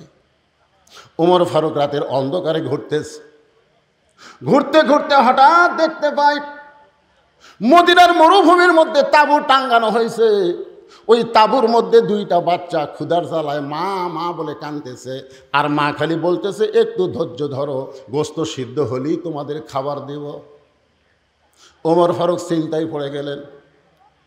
এই মরুভূমির মধ্যে মেয়ের কণ্ঠে শোনা যায়, দুইটা বাচ্চা মা মা বলে কাঁদতেছে। ওমর ফারুক যেদিন থেকে খলিফার দায়িত্ব পাইছে সেদিন থেকে ঘোষণা করেছে, ফোরাতের কিনারায় যদি একটা কুত্তা না খায় মরে, এ কারণেও আল্লাহ ওমরকে ছাড় দিবে না। দায়িত্ব আছে না নাই? জোরে কেন আছে না নাই? এখন আমরা অনেকে ইচ্ছা করে এরকম দায়িত্ব নিবার চাই। ভাই রে, দায়িত্ব খালি নিতে হবে না, দায়িত্ব পালন করা লাগবে। জোরে কোন ঠিক কিনা? ওমর ফারুক তাঁবুর কাছে গিয়ে বললেন, মা তুমি কেমন মা? দুম্বার গোস্ত সিদ্ধ করলে বড়দের 8 ঘন্টা লাগতে পারে, উটের গোস্ত সিদ্ধ করলে বড়দের 1 ঘন্টা লাগতে পারে। এত গভীর রাত হয়ে গেছে, এখন পর্যন্ত তোমার গোস্ত সিদ্ধ হয় না, তোমার বাচ্চারা ক্ষুধার জ্বালায় কান্দে, তুমি কেন বাচ্চাদের খাবার দাও না? মেয়েটা বলে, পথিক আমার বাড়ি হলো ইয়ামিন দেশে। ওমর ফারুককে বলে, পথিক এই গভীর রাত্রে যখন তুমি এমন কথা বলতেছ, তাহলে শোনো, আমার বাড়ি হলো ইয়ামিন দেশে। আমি মদিনায় আইছি খলিফা ওমরের কাছে। বিকেলবেলা আমার এতিম সন্তানকে ওমরের কাছে যাব, কিন্তু এত মানুষের ভিড়, আমি ওমরের কাছে যাবার পারি নাই। রাতের বেলা একটা তাঁবু টাঙ্গায়া আজকে রাতটা কোনো মতো পাড়ি দিয়ে সকালবেলা ওমরের দরবারে যাওয়ার চাই, কিন্তু আমার 2টা সন্তান ক্ষুধার জ্বালায় এখানে মা মা বলে কান্দে। আমি ওদের সান্ত্বনা দেওয়ার জন্য পাতিলের মধ্যে পানি আর পাথর দিয়া নিচে আগুন জ্বালায় বলতেছি, বাবা গোস্ত সিদ্ধ হলেই তোমাদের খাবার দেব। আমি মনে করেছিলাম এই সান্ত্বনা কথা শুনে এক সময় আমার বাচ্চারা ঘুমায়া যাবে, কিন্তু আমার বাচ্চাদের পেটে এত ক্ষুধারি পথিক, আমার বাচ্চারা খালি কাঁদতেছে। আমার পাতিলে কোনো গোস্ত নাই, পাথর কি কোনোদিন সিদ্ধ করা যায়? সঙ্গে সঙ্গে ওমর ফারুক বললেন, মা তুমি একটু ধৈর্য ধরো মা। এক দৌড়ে বাইতুল মালের দরজায় গিয়ে বললেন, আসলাম 1 বস্তা খাদ্য আমার মাথায় উঠে দে। আসলাম বলতেছে, আমির আল মুমিনিন, আপনি হলেন খলিফা, আমি হলাম চাকর, বস্তা নিয়ে কোথায় যাওয়া লাগবে আমারে বলেন। ওমর ফারুক বলে, আসলাম দে, একজন পাপের বোঝা আর একজন কেউ মাথায় নেবে না, দিয়ে তাড়াতাড়ি মাথায় উঠে দে। আসলাম যখন খাবারের বস্তা ওমরের মাথায় উঠে দেয়, ওমর ফারুক বস্তা মাথায় নিয়ে এত জোরে দৌড় মারে। আসলাম বলতেছি, আমির আল মুমিনিন, ওজনের বস্তা নিয়ে দৌড়াইলে আপনি পড়ে গিয়ে আপনার কষ্ট হবে। ওমর ফারুক বলে, আসলাম রে, সময় মতো যদি যাবার না পারি তাহলে জাহান্নামের আগুনে ওমরকে পড়তে হবে। এক দৌড়ে তাঁবুর কাছে গিয়ে বললেন, মা বস্তার খাবার থেকে রুটি আর হালুয়া তৈরি করো। মা রুটি হালুয়া তৈরি করে যখন ওমরের হাতে দেয়, ওমর ফারুক 2টা সন্তানকে 2 উরাতের উপরে বসায়া রুটি হালুয়া যখন মুখে দেয়, বাচ্চাগুলো বারবার ওমরের মুখের দিকে ফেল ফেল করে তাকায়। ওমরের চোখ দিয়ে দর দর করে পানি পড়ে। 2টা বাচ্চা চোখের পানি মুছে দিয়ে বলে, কে গো, এই গভীর রাত্রে আমাদেরকে খাওয়ানোর পর এমন করে কাঁদতেছ? ওমর ফারুক বলে, আল্লাহ আল্লাহ, জাহান্নামের আগুন থেকে আমাকে বাঁচায়া দাও। মেয়েটা বলে, পথিক আমি ভালো মানুষের নাম শুনেছি, ভালো মানুষের গল্প শুনেছি, জীবনে কোনোদিন দেখি নাই, আজকে তোমাকে ভালো মানুষ দেখলাম। আল্লাহ ওমরকে না বানায় খলিফা, তোমার যদি খলিফা বানাইতো মদিনা আল্লাহর জান্নাত হয়ে যেত। আব্দুল্লাহ বলতেছে, রে নবীর সাহাবীরা, তোমরা যখন সবাই ঘুমাও তখন আমার বাবা চুপি চুপি গভীর রাত্রে আমার দরজার কাছে গিয়ে বলতেছে, আব্দুল্লাহ আব্দুল্লাহ আব্দুল্লাহ। 3বার ডাক দেওয়ার পরে আমি চমকে গেলাম। গভীর রাত্রে বাবা আমার দরজায় ডাকতেছে। কারণ কি? দরজা খুলে তাকায় দেখি বাবার হাতে একটা কাপড়। আমি খুশি হয়ে বললাম, বাবা, নেতার বেটা হওয়ার মধ্যে লাভ আছে। নেতার বেটা হওয়ার মধ্যে কি আছে? বাইতুল মাল থেকে আমার একটা কাপড় দিছে, আবার রাত্রেবেলা আমাকে আর একটা দিবে রাখছেন। কি কর, নেতার বেটার একটা মোশন আছে না নাই? কথা কর না কেন? আগে সাইকেল চলাতো, এখন R15 চলায়, মোশন নাই। বাইতুল মাল থেকে আমার একটা কাপড় দিছে, আবার গভীর রাত্রে আমাকে আর একটা দিবার আইছেন। সঙ্গে সঙ্গে ওমর ফারুক আল্লাহর কোরআন থেকে তেলাওয়াত করলেন, ইন্নাল্লাহা ইয়ামুরুকুম আন তুআদ্দুল আমানাতি ইলা আহলিহা ওয়া ইযা হাকামতুম বাইনান নাস আন তাহকুমু বিল আদল। আল্লাহু আকবার কর না খের। আমি কার আয়াত করলাম? এই কার আয়াত? কোরআনের আয়াত। আল্লাহ কি বলতেছেন? ইন্নামাল মুমিনুনা আল্লাযীনা ইযা যুকিরাল্লাহু ওয়াজিলাত কুলুবুহুম ওয়া ইযা তুলিয়াত আলাইহিম আয়াতুহু যাদাতুহুম ঈমানাও ওয়া আলা রাব্বিহিম ইয়াতাওয়াক্কালুন। আচ্ছা, মাইকের সাউন্ড কি আপনারা ঠিক মতো শুনবার পাচ্ছেন? হ্যাঁ না? আপনাকে আমি তো বহু ওয়াজ করছি, ওয়াজের বয়স আমার 39 বছর। ওয়াজ করে করে আমি অভিজ্ঞ হয়ে গেছি। তো আপনাকে যেরকম আমার কথা রিপ্লে আসার কথা তা আসতেছে না। আমার কথাকে ঠিক মতো বুঝবার পারতেছেন না? কথা কয় না, যাচ্ছে দুই সামনে মাথা ধোকায় না কি ভাই, বোঝা যাচ্ছে না? এই যে মুরব্বী আলের উপর বসে আছে নাকি, আমি দেখি ওই দিক তাকা আছে। কেরে বক্তা যদিও কালো হয়, চেয়ারের দিকে তাকায় থাকলে বোঝেন বা না বোঝেন, আল্লাহ সগীরও কেন মাফ করে দিবে।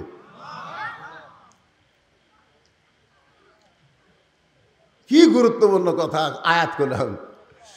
6 বছর ধরে আম বাগানে চাষ করছে।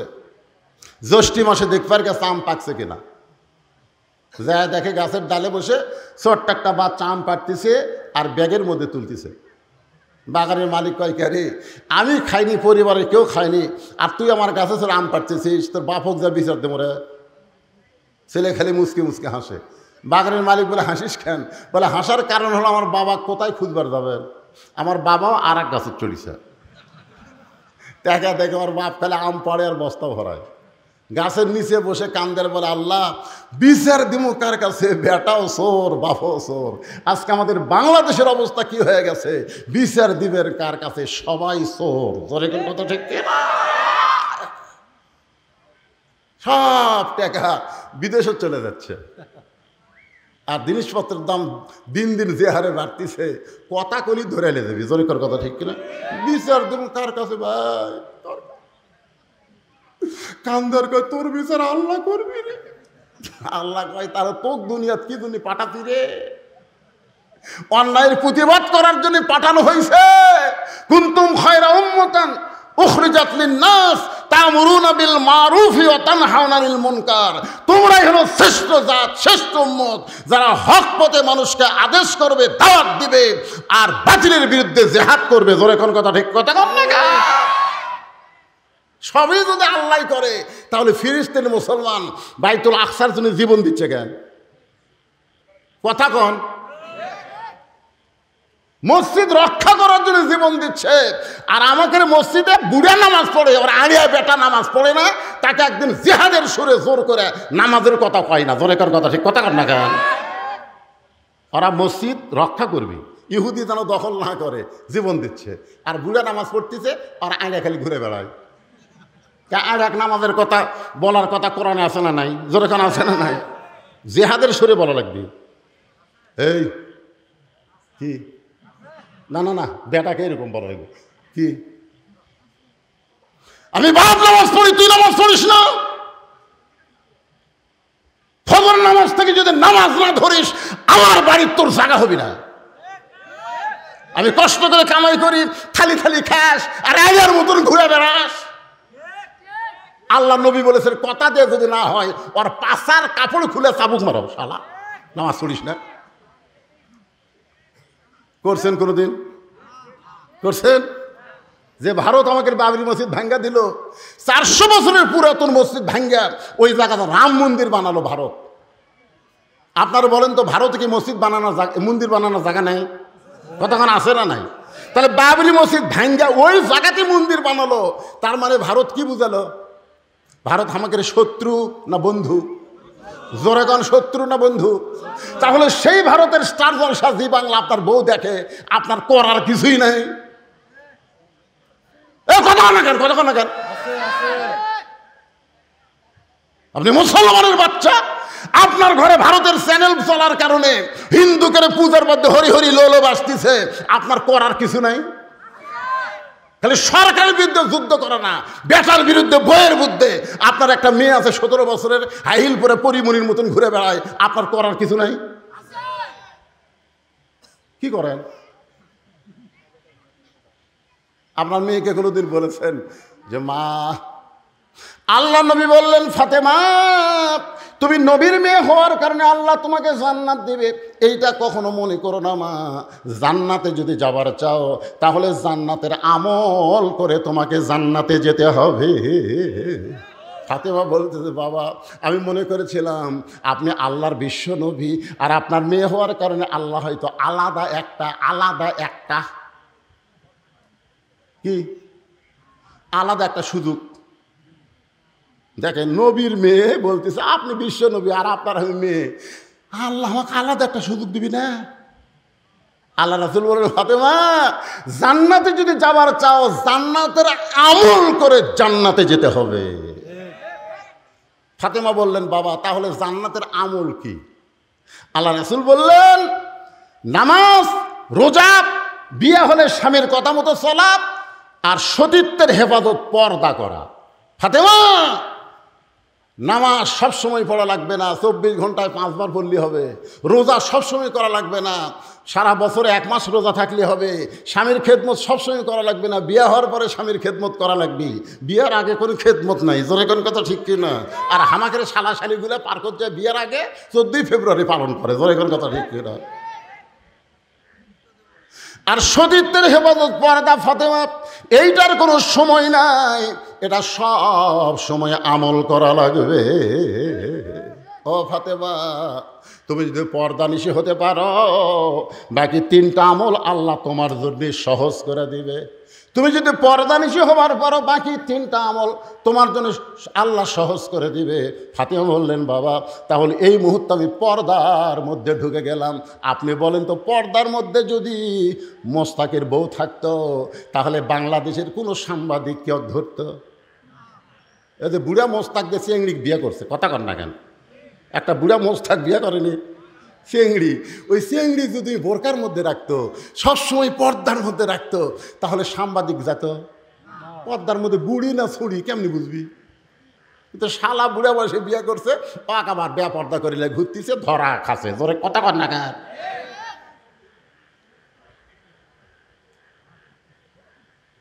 মেয়ে মানুষেরা পর্দার মধ্যে থাকতে হবে। হুকুমকার যখন হুকুমকার অকরণা ফি বুয়ুতিকুন্না ওয়ালা তাবাররাজনা তাবাররুজাল জাহিলিয়াতিল উলা। আব্দুল্লাহ বলতেছে রে নবীর সাহাবীরা, আমার বাবা রাগ করে বলতেছে আব্দুল্লাহ একটা কাপড় বাইতুল মাল থেকে পাইছিস, আর একটা কাপড় আমি তোমাকে দিবার আইছি, এই বিশ্বাস তোমার কেমনে হইল? আব্দুল্লাহ বলে বাবা তাহলে গভীর রাত্রে এই কাপড় নিয়ে দাঁড়ানোর কারণ কি? ওমর ফারুক বলে বেটা রে এই কাপড় আমার ভাগে পড়ছে বাবা, এই কাপড় পরে আমি যদি আগামীকাল খুতবা দেই, এত ছোট কাপড় পরে খুতবা কেমনে দেব?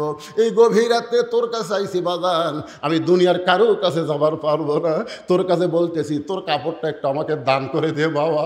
তোর কাপড় আমার কাপড় একত্র করে আমি একটা লম্বা জুব্বা বানায়া সেই জুব্বা পরে খুতবা দিবার চাই। আব্দুল্লাহ বলে আমার নতুন কাপড়টুকু আমার বাবাকে দান করার কারণে বাবার কাপড় আমার কাপড় একত্র করে বাবা লম্বা জুব্বা বানায়া খুতবা দেয়। এখন বলো খুতবা শোনা যায় কি না যায়? সমস্ত সাহাবীরা চিল্লায় বলতেছে আল্লাহর কোরআনকে গ্রহণ করলে, কোরআন অনুযায়ী আমল করলে এমন নেতাই মানুষ পেয়ে যায়। কেমন নেতা? আমরা যারা ওয়াজ শুনতেছি, আমরা আল্লাহর কোরআনকে গ্রহণ করলে আল্লাহ আমাদের ভাগ্যে ভালো নেতা দিবে। কথা কন না কেন? এইভাবে মরে দেখেন, আল্লাহ বলেছে মুসলমানের ঘরে খালি জন্ম নিলেই হবে না, লা তামুতুন্না ইল্লা ওয়া আনতুম মুসলিমুন। যতক্ষণ মুসলমান না হবি ততক্ষণ মরিস না। জোরে কোন কথা ঠিক কিনা? মুসলমান হয়ে যদি মরতে চায় তাহলে আল্লাহর কোরআনকে গ্রহণ করার দরকার আছে না নাই? আমার মায়েরা অনেকেই পর্দার অন্তরে বসে আছেন। আমি আমার মায়েদের জন্য সামান্য ওয়াজ করার পরে আবার ফিরে আসতেছি। আল্লাহর প্রশংসা করার কারণ হলো যে কোরআন থেকে আপনার তাফসির শুনবেন। যে আয়াতটা আপনাদের সামনে আমি তেলাওয়াত করেছি, এই আয়াতের উপরে একটু তাফসির করব, শুনবেন না ভাই? আয়াতটা কি? যারা আলেম ওলামা তারা বুঝতেছেন। আমি আয়াতটা আর একবার পড়ি, আপনারা একটু শোনেন, শুনলেও সব আছে না নাই? ওয়াইজা কুরিয়াল কোরআন ফাসতামিউ লাহু আনসিতু লাআল্লাকুম তুরহামুন। এমন একটা কিতাব আল্লাহর যেটা শুনলেও সব। চুপ থেকে যদি আপনারা শোনেন যে কি বলতেছে, ইন্নামাল মুমিনুনা আল্লাযীনা ইযা যুকিরাল্লাহু ওয়াজিলাত কুলুবুহুম ওয়া ইযা তুলিয়াত আলাইহিম আয়াতুহু জাদাতুহুম ঈমানাও ওয়া আলা রাব্বিহিম ইয়াতাওয়াক্কালুন।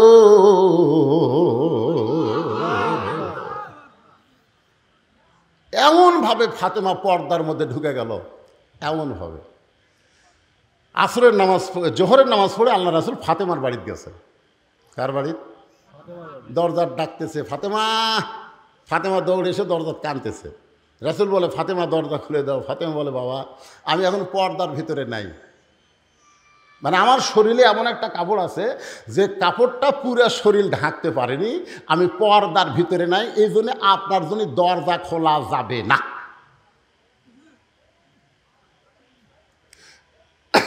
আল্লাহ রাসূল চলে গেলেন। আসরের নামাজের পরে নবীর মন আর সহ্য করতেছে না, নবী আবার ফিরে আসলেন। এসে বললেন, ফাতেমা একটু দরজা খোলো। ফাতেমা বলতেছে, বাবা আপনার কি ধৈর্য নাই? আমার পরনে এমন একটা কাপড় আছে যে উপর দিকে ঢাক পারে গেলে নিচের দিকে বার হয়, নিচে ঢাকলে উপর ঠিক মতো ঢাকে না। এইরকম অবস্থায় বাবার জন্যও দরজা খুলতে আমি শরম পাই। সঙ্গে সঙ্গে আল্লাহর নবী এক টানে গায়ের চাদর খুলে বললেন, ফাতেমা জানলার কাছে আয়। ফাতেমা যখন জানলার কাছে, নবী চাদরটা দিয়ে বললেন, মা এই চাদরটা দিয়ে তোর শরীর ঢাইকা তোর বাবার জন্য দরজা খুলে দে। ফাতেমা বাবার জন্য দরজা খুলে দিল। নবী তাকায় দেখে ফাতেমা এমন একটা ঘোমটা টানছে, ফাতেমার মুখটা পর্যন্ত দেখা যায় না। রাসূল বললেন, ফাতেমা কয়েকজন ব্যক্তির কাছে পর্দা করা লাগবে না, তার মধ্যে একটা হলো তোমার বাবা। এইভাবে মুখ ঢেকে আসো, তোমার মুখটাও যে আমি দেখতে পাই না। ফাতেমা বলতেছে, বাবা আমার মুখটা দেখলে আপনার বড় কষ্ট হবে, বাবা আপনি আমার মুখটা দেখেন না। রাসূল বলে, মা তোর মুখটা না দেখলে শান্তি পাইলে একটু দেখতে চাই। সঙ্গে সঙ্গে ফাতেমা যখন ঘোমটা একটু টান দেয়, রাসূল তাকায় দেখে ফাতেমার চোখের নিচে কালিমা পড়ে গেছে। আল্লাহ নবী বলে, ফাতেমা তোর চোখের তলে মনে হয় তুই সুরমা দিয়েছিস মা। ফাতেমা বলে, বাবা এমন একটা গরিব আলীর সঙ্গে আমার বিয়ে দিছেন, ঠিক মতো সংসার চালাবার পারে না, আজ কয়েকদিন হলে আমার খাবার নাই, আমার পরের ঠিক মতো কাপড় নাই, আপনার চাদর পরে আপনার জন্য দরজা খুলতে হয়। রাসূল বললেন, ফাতেমা বাল তুসিরুনাল হায়াতাদ দুনিয়া ওয়াল আখিরাতু খায়রু ওয়া আবকা। এই তুচ্ছ দুনিয়ার মোহে পাগল হইও না, তুমি এইভাবে কষ্ট করে স্বামীর সংসার করো পর্দার ভিতরে, আল্লাহ তোমার জন্য আখিরাত সুন্দর করে সাজায়া দিবে। 33 বার সুবহানাল্লাহ, 33 বার আলহামদুলিল্লাহ, 34 বার আল্লাহু আকবার আমল করো। দুনিয়া বেশি দিনের জন্য না, দুনিয়া ছাড়াই লাগবে। জোরে কোন কথা ঠিক কি না? আপনারা বলেন তো, ফাতেমা কি বেশি দিন দুনিয়াতে ছিলেন? খুব বেশি দিন ছিলেন না। আল্লাহ রাসূল দুনিয়া থেকে বিদায় নেওয়ার মাত্র 6 মাস। মাত্র কয় মাস? রাসূল যখন দুনিয়া থেকে চলে যাবেন তখন ফাতেমা এত কান্দে, কান্না দেখে আল্লাহ নবী বলেন, মা তুই এরকম কান্দিস কেন? ফাতেমা বলে, বাবা আপনি দুনিয়া থেকে চলে গেলে আমার কি হবে, আমার কি হবে বাবা? আল্লাহ রাসূল বলেন, তোর কানটা আমার মুখের কাছে দে।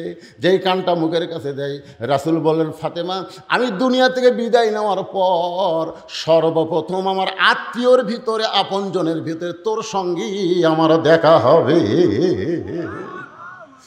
ফাতেমার সেই হাসি, মা আয়েশা খালি বারবার বলে যে আল্লাহর নবী আপনাকে কি বলল, আপনি যে কান্দা কান্দিয়েছিলেন কি বলল, এইটা শোনার পর আপনি হাসলেন। ফাতেমা বললেন গোপন কথা, এটা আপনাকে বলা যাবে না। রাসূল দুনিয়া থেকে যাওয়ার 6 মাস পরে গভীর রাত্রে ফাতেমা হযরত আলীকে বুকের মধ্যে নিয়ে বলে, স্বামী গো, আল্লাহ পাক আমার দোয়া কবুল করছে। সুবহানাল্লাহ বলেন। তা আলী বলতেছে দোয়া যদি কবুল করে তো কান্দো কেন? আপনারা বলেন তো দোয়া কবুল হওয়া কি কান্দা না খুশি? কথা কন, খুশি না কান্দা? আলী বলতেছে ফাতেমা কি দোয়া আল্লাহ কবুল করছে? ফাতেমা বলতেছে আল্লাহ পর্দার মধ্যে আমার মৃত্যু দিবে, পর্দার মধ্যে আমার মৃত্যু দিবে, এই দোয়া আল্লাহ কবুল করছে। আলী কয় পাগলি নাকি যে সারা জীবন পর্দার মধ্যে থাকছে, আল্লাহ তো তাকে পর্দার মধ্যেই মৃত্যু দিবে। যারা পর্দার মধ্যে বাংলাদেশও থাকে না, মরার পরে তারকে পর্দা হয়। জোরে কোন কথা ঠিক কিনা? আর তুমি সারা জীবনে পর্দার মধ্যে, আমাদের বাংলাদেশের মেয়েরা কি পর্দা থাকে? এরা মাথার চুল পর্যন্ত বেচা খায়। জোরে কোন কথা ঠিক, কথা কন না কেন? মেয়ে মানুষের কাপড় কয়টা? মরার পরে কয় কাপড়? আপনাকে সাধারণপুর কয় কাপড় দেয়? আপনারা জানেন না মেয়ে মানুষের কয় কাপড়? তো সবাই কর না একেবারে পুরুষের মতোই 3 কাপড়, আর 2 কাপড় 2 জায়গার জন্য আলাদা। একটা হলো মাথা বান, একটা হলো সিনা বান। আমার কথা বুঝলেন? মেয়ে মানুষের 2টা জিনিস মানুষের খুব লোভ ধরে, একটা হলো বুক আর একটা হলো মাথার চুল। আর সেই চুল এরা বেচা খায়। আছে না নাই? মেয়ে মানুষের যে চুল বেচা, আপনারা জানেন? আপনার বউ যে চুল বেচা খায় আপনি জানেন? তারপরে খাটনি 5 কাপড় দিয়ে থুয়ে আবার খাটনি চাদর দিয়ে ঢাকছে। সবাই বলতেছে মেয়ে মানুষ মরে গেলে লাশ দেখা জায়েজ নাই। কে রে, মরা লাশ দেখা জায়েজ নাই না জেতা দেখা জায়েজ নাই? আপনারা বলেন তো মেয়ে মানুষের জেতা দেখা জায়েজ নাই না মরা দেখা জায়েজ নাই? তো দেখ জেতা দেখা জায়েজ নাই ফতোয়া কেউ দেয় না। 5 কাপড় দেওয়ার পরে আবার খাটনি ঢাকা তো চাদর দিয়ে ফেরেশতা এসে ঘুরতেছে আর বলতেছে আল্লাহ এই মেয়ে যখন বাঁচাইছিল সাধারণপুর মধ্যপাড়ার সবাই অক্সিনে ওই ভোটার ডালা ছিল। আল্লাহ ভোটার ডালা ধরে কার কার ডালা ছিল? আমাকে লাগে এক মেয়ে মানুষ ভোটার ডালা ভাই, যত মরদ মানুষ দেখে দৌড়ে হাত ধরা খায়, ভাই ভোটটা আমার দেওয়াই লাগবে, হাত কাটালে বুঝতে ভোটটা কিন্তু আমাকে দেওয়াই লাগে ভাই। আমি মেয়ে মানুষ দেখাই জিকে এলে প্রেম যায় সেরকম আমি চলে যাচ্ছি, তো আমাকে ধরবি মারছি দু যা স্বামী কইলাম কেরে ভাই তোমার বউ যদি মরে তুমি কয় কাপড় দিবে? তাই হুজুর আমার বউ ভোটারটা আছে, আপনি মরার কথা বলতেছেন। আরে পাগলা একদিন তো মরবি, কি কোন একদিন মরবি না? তো মরে গেলে কয় কাপড় দিবে? মেয়ে মানুষকে সবাই 5 কাপড় দেয়, আমার বউকে 5 কাপড় দেবো। আমি গেলে 5 কাপড় মরার পরে দিবে। এখন যে জাত তার হাত ধরতেছে আর ভোট চাচ্ছে 5 কাপড়কে 5 কোটি কাপড় দিল তোর কাম হবি না। কথা কর না কেন ভাই, কথা কর। তো ফেরেশতারা বলতেছে আল্লাহ 5 কাপড় দিয়ে আবার লাশটাও চাদর দিয়ে ঢাকা রাখছে। এই মেয়েটা মাজরা মধ্যপাড়ার সবাই চেনে, প্রত্যেক বাড়ির সবাই চেনে। মরার পরে এমন পর্দা করার কারণ কি? আল্লাহ বলতেছে ওই দেশের নাম বাংলাদেশ রে, ওই দেশের মেয়েরা বাঁচলে না মানলেও মরার পরে পর্দা করে রে। আপনারা বলেন তো মেয়ে মানুষ মরার পরে পর্দা না জীবিত অবস্থায় পর্দা?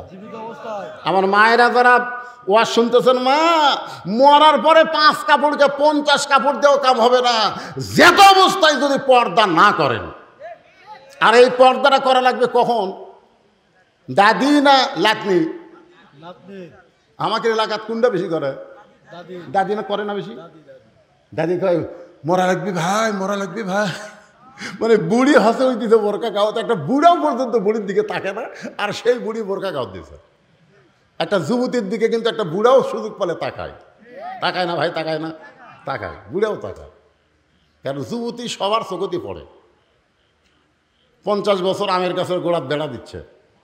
কে ভাই বেড়া কেন দিচ্ছেন? গরু ছাগল যদি খায় ভাই সতর্ক থাকা ভালো।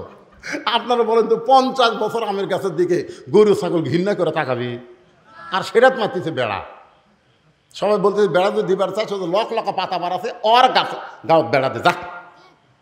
আমি বলতেছি বুড়ি দাদির নানির জন্য বোরকা পরা লাগবে না, যুবতীর জন্য বোরকা পরা লাগবে। জোরে কোন কথা ঠিক না? আজকে আমার মায়ের একটু মনোযোগ দিয়ে শুনবেন। আলী বলে ফাতেমা আল্লাহ তোমার দোয়া কবুল করেছে। তাহলে কান্দার কারণ কি? ফাতেমা বলে, স্বামী গো, কান্দার কারণ হলো আজকে গভীর রাত্রে ফাতেমার মৃত্যু হবে। যেই কইছে গভীর রাত্রে ফাতেমার মৃত্যু হবে, গাছের গোড়া কাটলে গাছটা যেমন ঠাস করে পড়ে যায়, হযরত আলী তেমনি পড়ে গেলেন ঘরের মাজায়। মা ফাতেমা মুচকি মুচকি হাসতেছে, স্বামীর এরকম পড়া দেখে বউটা মুচকি মুচকি হাসতেছে। আপনারা বলেন তো, গভীর রাত্রে কে মারা যাবে, আলী না ফাতেমা? কথা কয় না, কে মারা যাবে? তাহলে হাসতেছে কে? ফাতেমা। আর কাঁদতেছে কে? আলী। কান্না দেখে ফাতেমা মুচকি মুচকি হেসে বলে, আমি জানি আপনি হলেন পৃথিবীর সবচাইতে বড় আলেম, আমি জানি আপনি হলেন পৃথিবীর সবচাইতে বড় বীর।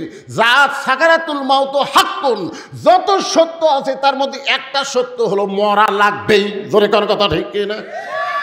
আপনি যত সত্য আছে, সব সত্য কিন্তু হিন্দুরা বিশ্বাস করে না, সব সত্য কিন্তু খ্রিস্টানরা বিশ্বাস করে না, কিন্তু হিন্দু, বৌদ্ধ, খ্রিস্টান, ইহুদি সবাই বিশ্বাস করে মরা লাগবেই।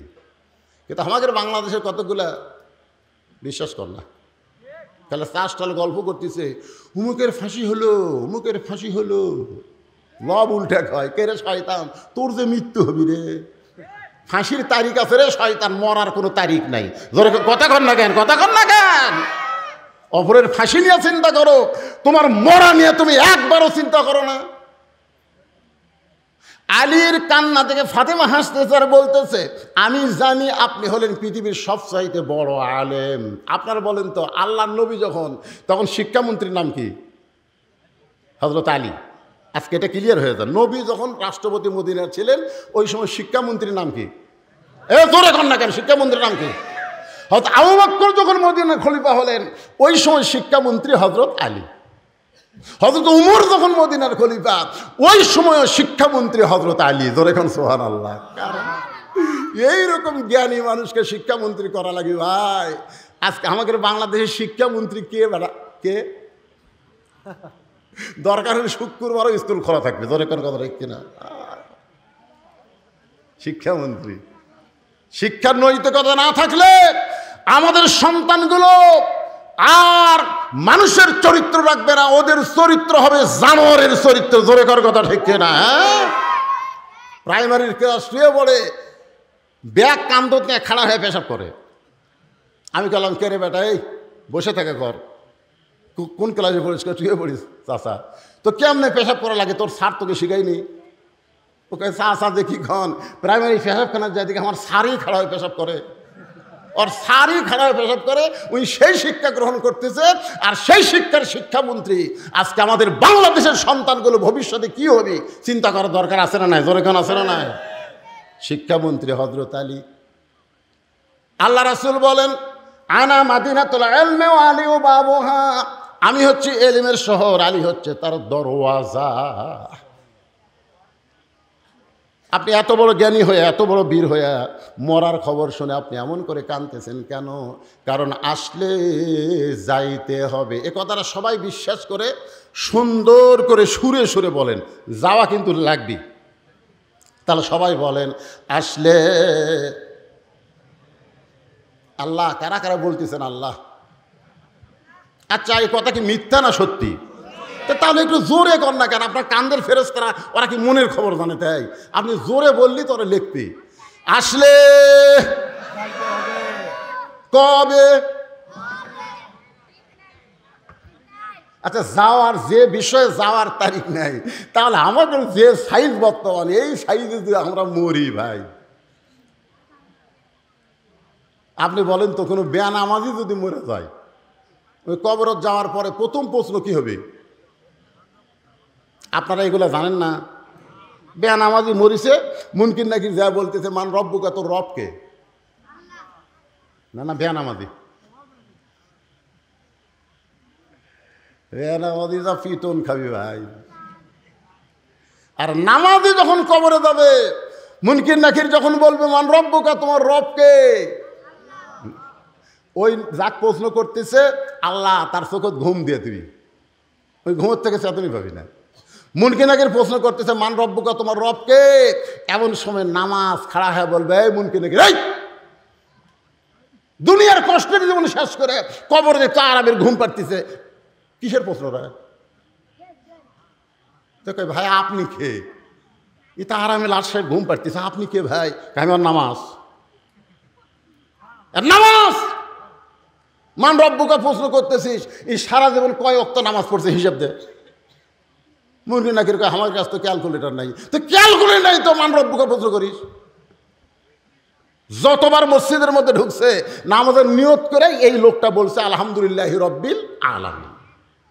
যখনই রুকুত গেছে সকলেই বলছে সুবহান রাব্বিয়াল আযীম, সেজদাত গিয়ে বলছে সুবহান রাব্বিয়াল আলা। তো দুনিয়াতে এতবার রব রব করে কবরত কেবল ঘুমাইছে, আর আবার রব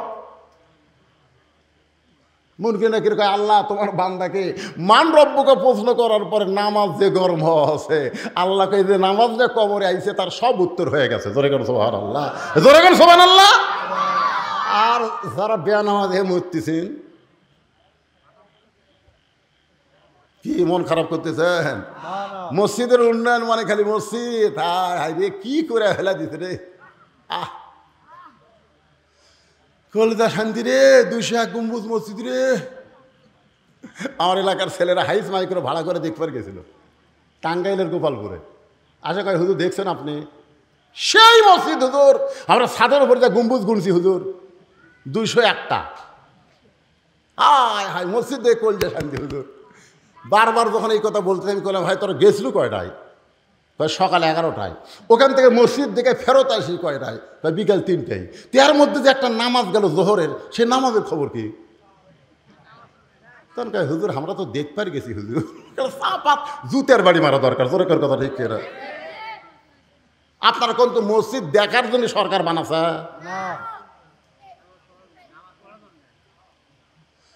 তাহলে মসজিদের উন্নয়ন মানে মসজিদকে সুন্দর করে সাইজ করা না, মসজিদের উন্নয়ন হলো মুসল্লি কালেকশন। ধরে কোন কথা ঠিক না? আজকে বাংলাদেশের বক্তারা মুসল্লি কালেকশন না করে খালি মসজিদে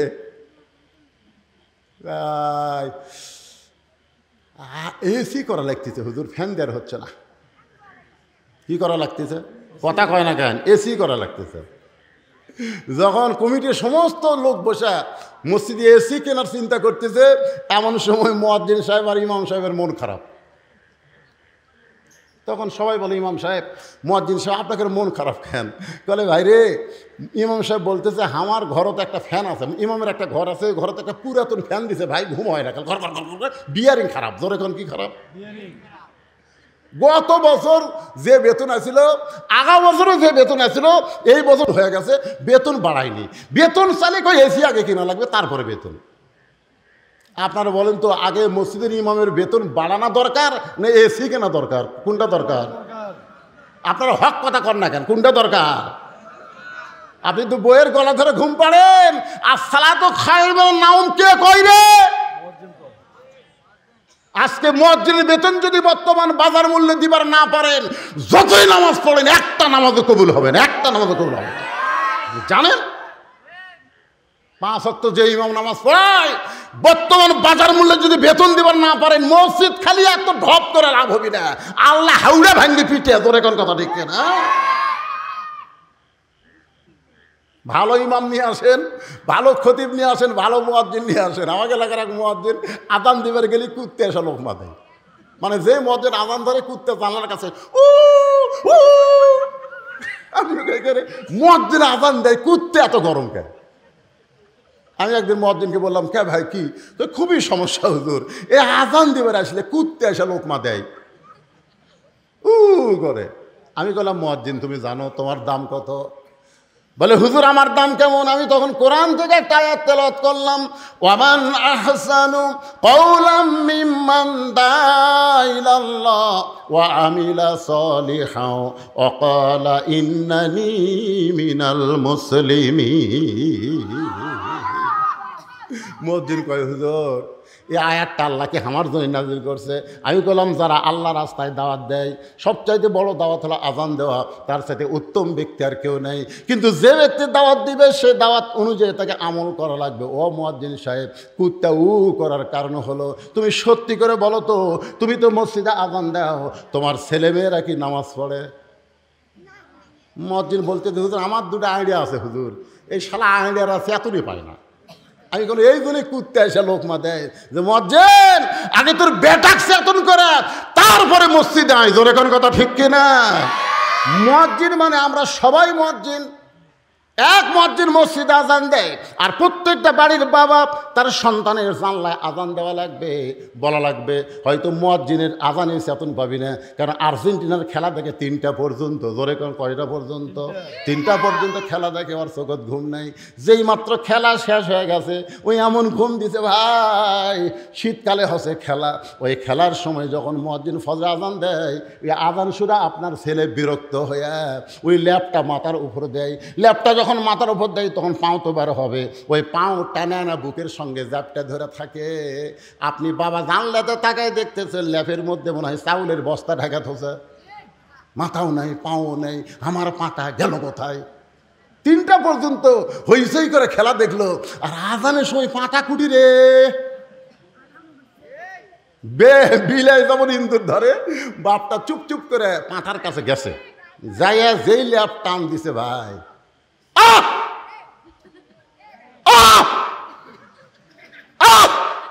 বেটা চিল্লা খাবা। আপনি নামাজ পড়া বাদ দেয় আমার ঘরে ঢুকে করতেছেন কেন? করার কারণ হলো তোর সাইজ আর সকাল হলে সাইড থেকে কুত্তার সাইজ একই সাইজ রে।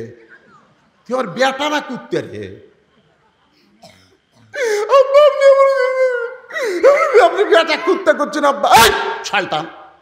3টা পর্যন্ত খেলা দেখিস, মেসি কিভাবে পাস করে গোল করে ওইটা তুই কবার পারিস, নেইমার কি করে গোল করলো সেইটা কবার পারিস, আর শালার বেটা শালা মসজিদের আজান দেয় তুই চাতন বসে গেলে। ওঠ ওঠ চল। এই এই সুটকাগুলো বেশি পাগলা হয়ে গেছে, ভালো করে শোন।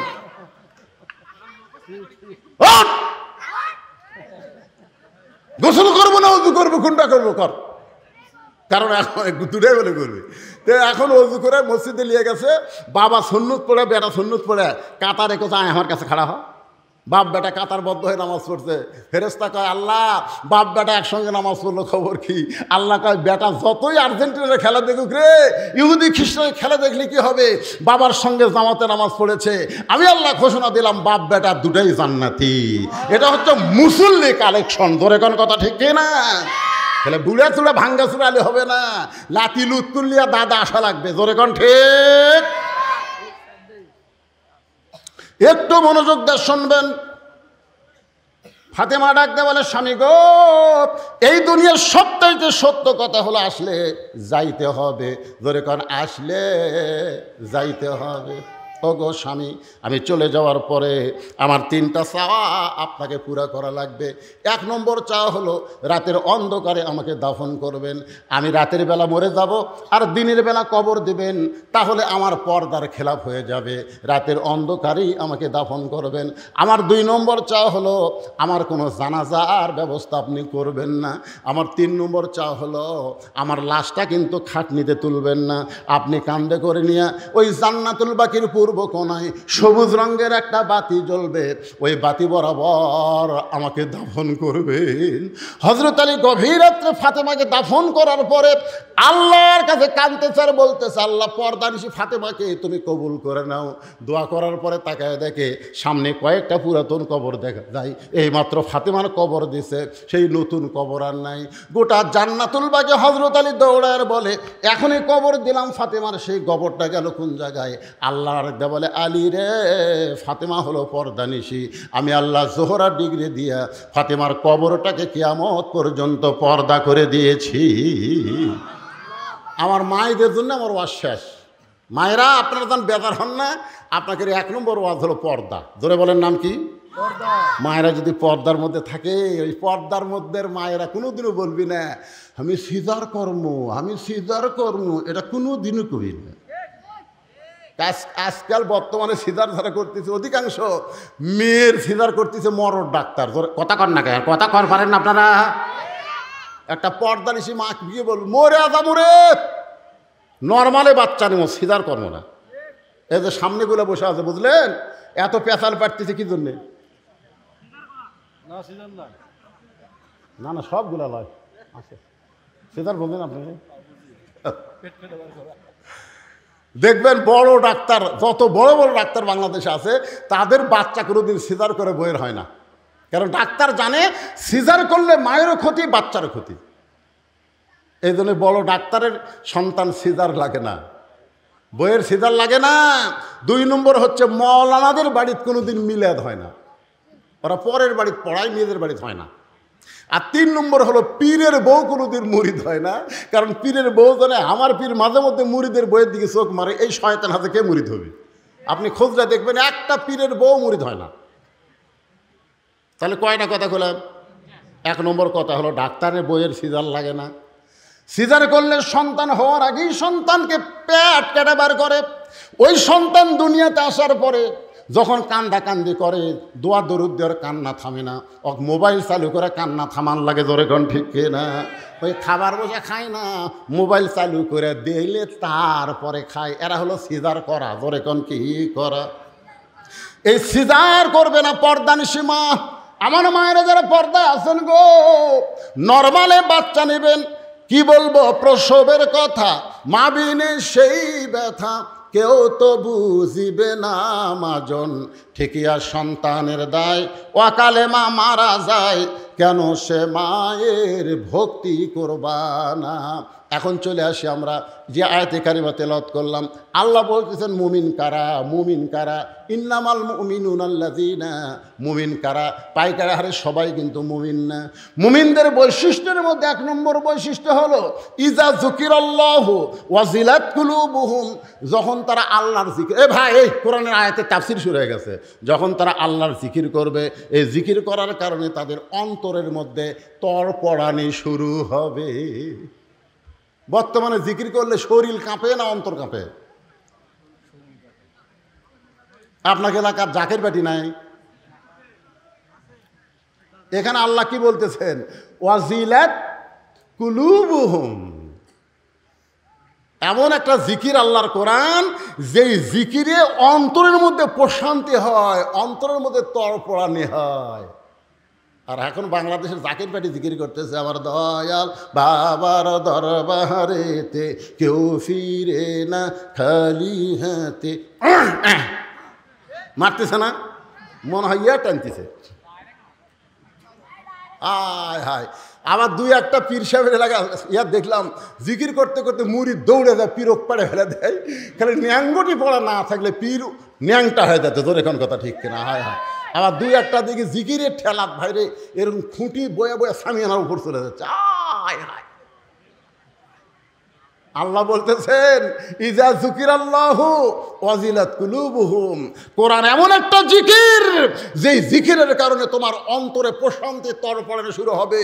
তুমি নিয়ত করবে এই দুনিয়াতে যদি চলি বলি একমাত্র কোরআন অনুযায়ী চলবো, দরকার হলে কোরআনের আইন, কোরআনের দল করতে গেলে মরণ হয়ে গেলে মরে যাব, তারপরেও আল্লাহর কোরআন ছাড়বো। আজকে সেই নিয়ত আছে। আল্লাহ রাসূল বলেছেন মান সাআলাল্লাহু তাআলা, এই হাদিসটা ভালো করে শোনেন, মান সাআলাল্লাহু তাআলা আশ-শাহাদাতা বিসিদকিন বাল্লাগাহুল্লাহু মানাজিলাশ শুহাদা ওয়া মাতা আলা ফিরাশিহি, রাওয়াহুল বুখারী কিতাবুল মাগাজি। এই কোরআনের দল কোরআনের আন্দোলন করে আর নিয়ত করে বাংলাদেশে কোনো একদিন কোরআনের আইন দিয়ে চলবে, এই নিয়তে ইসলামে আন্দোলন করে। তাদের নিয়ত আছে আজ না হোক আগামীকালে একদিন না একদিন বাংলাদেশে কলেমার পতাকা পথ পথ করে উড়বে। এই নিয়তে যারা দল করে কার? আল্লাহ বলতেছে ওই মাতা আলা ফিরাশিহি, সে যদি নিজের বিছনায়ও মরে যায়, বাল্লাগাহুল্লাহু মানাজিলাশ শুহাদা, এই কোরআনের আন্দোলন করার কারণে হাসরের ময়দানে আল্লাহ তাদেরকে শহীদদের কাতারে দাঁড় করাইয়া দিবে। ওয়াইযা তুলিয়াত আলাইহিম আয়াতুহু যাদাতুহুম ঈমানান, এই কোরআনের আলোচনা শুনলে তাদের ঈমান বেড়ে যাবে। তাদের ঈমানটা বলবে আমরা দুনিয়াতে থাকার জন্য আসি নাই, যাওয়ার জন্যে। ভাই শোনেন, আমি বেশি রাত করব না তো, গরমের দিন তাড়াতাড়ি শেষ করবো, একটু মনোযোগ দিয়ে শেষ কথাগুলো না শুনতে বুঝতে পারবেন না। আপনারা বলেন তো, যেখানে থাকতে পারবো না সেটার দিকে আমাকে নজর বেশি, না যেখানে যাওয়া লাগবে সেদিকে আমাকে নজর বেশি? নজর বেশি। আপনি খেলে এইরকম। একজন বলে কি দেখতে তোর ভাই, 5 তলার ভিত দিছি রে, 3 তলা হচ্ছে ভাই, 4 তলার জন্য রড বার করে থুছি। এইদিকে হয়ে দেখলে এই কান্দের ফেরেস্তা বেজার হয়, আর এইদিকে হয়ে দেখলে এই বেজার হয়। এই কয় কে রে, কি দেখিস রে, আমাকে লাগতিছে রে, ঠাসি লাগতিছে রে, কে রে ঘাড় কাজ করে ওপর দিকে কি দেখিস রে পাগলা, ওপর দিকে না দেখে নিচের দিকে তাকা। দেখি এই নিচের দিকে, নিচের দিকে। আপনার বলেন তো বাংলাদেশের দোতলা কোনোদিন কবর দেখছেন? দোতলা কবর এ কথা কর না কেন? দোতলা কবর পৃথিবীতে আছে? আমি শ্রেষ্ঠ 2টা গোরস্থানে বারবার গেছি। একটা হলো জান্নাতুল বাকি, একটা জান্নাতুল মাওয়া, যেখানে প্রতিদিন মানুষ মারা যাচ্ছে, দাফন হচ্ছে, তারপরেও 2 তলা 3 তলা 4 তলা করেনি। তাহলে যেখানে যাওয়ার পরে 50,000 বছর কমপক্ষে থাকা লাগবে, সেটাই 1 তলা রে, তাও নিচতলা। আর আমরা নিচতলা গ্যারেজ করছি, নিচতলা গ্যারেজ। তুই কোন তলার থাকিস? 5 তলাত। 1.5 লাখ টাকার খাট, 12,000 টাকার কম্বল, পৌষ মাসে ওরে তামানে দিয়ে খায়। আমার বাড়ি, আমার ঘর, আমাকে নামাইকে। কান্দের ফেরেস্তা বলতেছে আল্লাহ, বলা লাগবে আল্লাহুম্মা বিসমিকা আমুতু ও আহিয়া। আমুতু আহিয়া না কই কি করলো, আমার বাড়ি ঘর, আমাকে নামাইকে। আল্লাহ কাছে ঠিক আছে থাক। রাত 3টার সময় একটা ভূমিকম্প, ধরে কোন কি কম্প, 40 সেকেন্ডের ভাইরে, 40 সেকেন্ড। খালি 2 বার বিল্ডিং খালি কাঁপা উঠছে।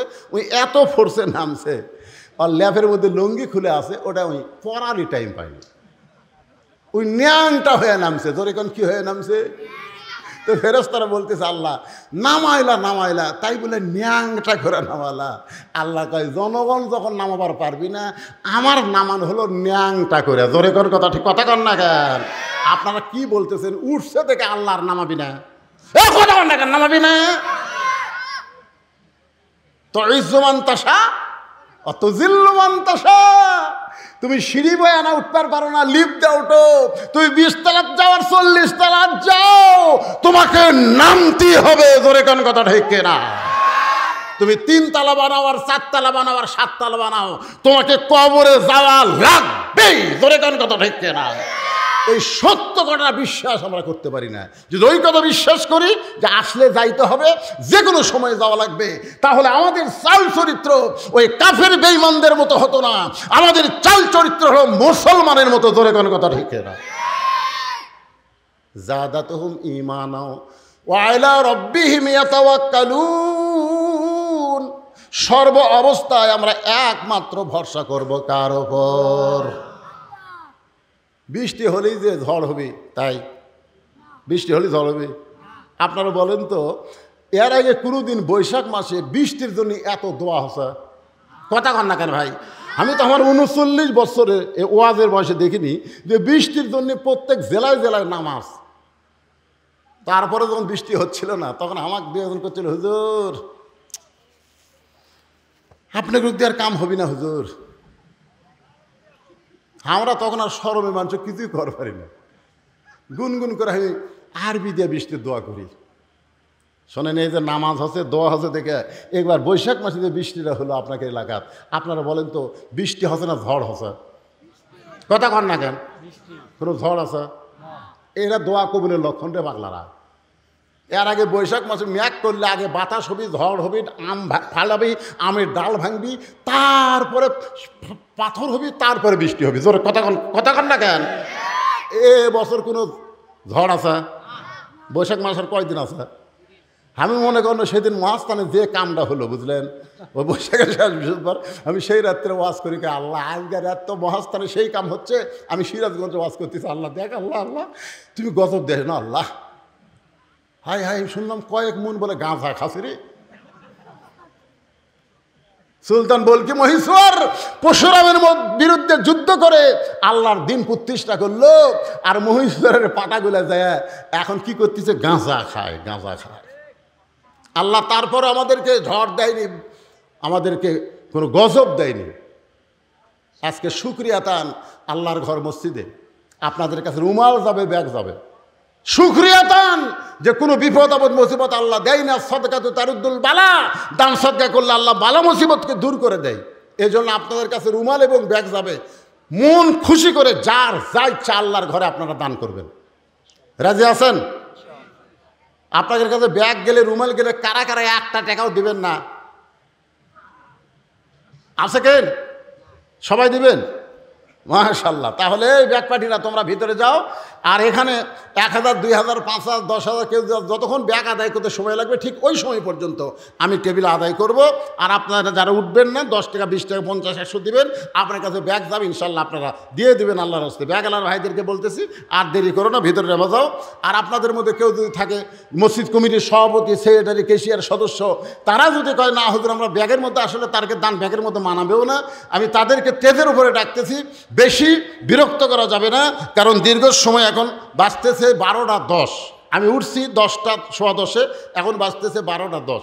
দীর্ঘ সময় আলোচনা করার পর আদায়ের পরে আমার বাকি কথাটা বলে আপনাদের নিয়ে আমি আল্লাহর কাছে মোনাজাত করতে চাই। ভাইজান ও মুরব্বী ওঠেন না বাবা, এই যে এখন ওঠে খেলে, বসেন বসেন। তাবারকা আছে? মাশাআল্লাহ, আপনাদের জন্য তাবারকেরও ব্যবস্থা আছে। মাশাআল্লাহ, হ্যাঁ তাবারকের ব্যবস্থা আছে। এই ব্যাগ পার্টির নামে না কেন? এই কামটা তো তাড়াতাড়ি করা লাগবে। নামছে? হ্যাঁ, কিসের ব্যাগ নিছে এটা রে? আচ্ছা আচ্ছা, ঠিক আছে, লাও দেন দেন, সবাই দেন। আর এখানে আরও 2 জন অতিথি এসেছেন, 3 জন, আরও 3 জন এসেছেন। তারা কোথায়? আচ্ছা, আমাদের সামনে আপনাদের নির্বাচন আছে তো, এই জন্যে অতিথিগুলোকে কিছু বেশি কিছু না, তারা শুধু যদি কেউ আপনারা দেন, হ্যাঁ টেজে যদি আপনারা কেউ দেন 10,000, 20,000, 5,000, 1,000, 2,000 তাহলে নিয়ে আসেন। আপনারা তো আদায় করছেন ইনশাল্লাহ। তারপরেও যদি কেউ বাকি থাকে যে না আমরা হুজুর হাতে দেবো মসজিদের জন্য, তাহলে এখানে এসে দিতে পারেন। আসসালামু আলাইকুম ওয়া রাহমাতুল্লাহ। এই মাইক চালু করে দাও। আসসালামু আলাইকুম ওয়া রাহমাতুল্লাহ। সম্মানিত উপস্থিতি, আমাদের মধ্যে আসন্ন সাধারণ উপজেলা পরিষদ নির্বাচনে বিশিষ্ট সাংবাদিক, শিক্ষক জনাব সাজিদুর রহমান সবুজ উনি উপস্থিত হয়েছেন। উনি ভাইস চেয়ারম্যান পদপ্রার্থী। উনি এখন আপনাদের সঙ্গে সালাম বিনিময় করবেন এবং উনি আপনাদের সঙ্গে কথা বলবেন। أعوذ بالله من الشيطان الرجيم بسم الله الرحمن الرحيم মাসিয়া বলতে জানি মসজিদের উন্নয়ন করতে এরা তাফসীর কোরআন মাহফিলে উপস্থিত সম্মানিত প্রধান বক্তা, যার অত্যন্ত চমৎকার বয়ান আমরা শুনছিলাম।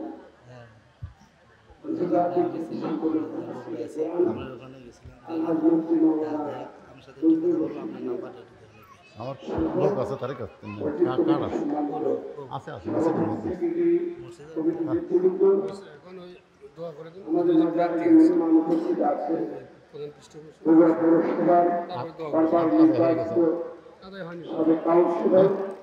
আপনারা দিচ্ছেন, আপনারা দিচ্ছেন, দান করেন এখনো?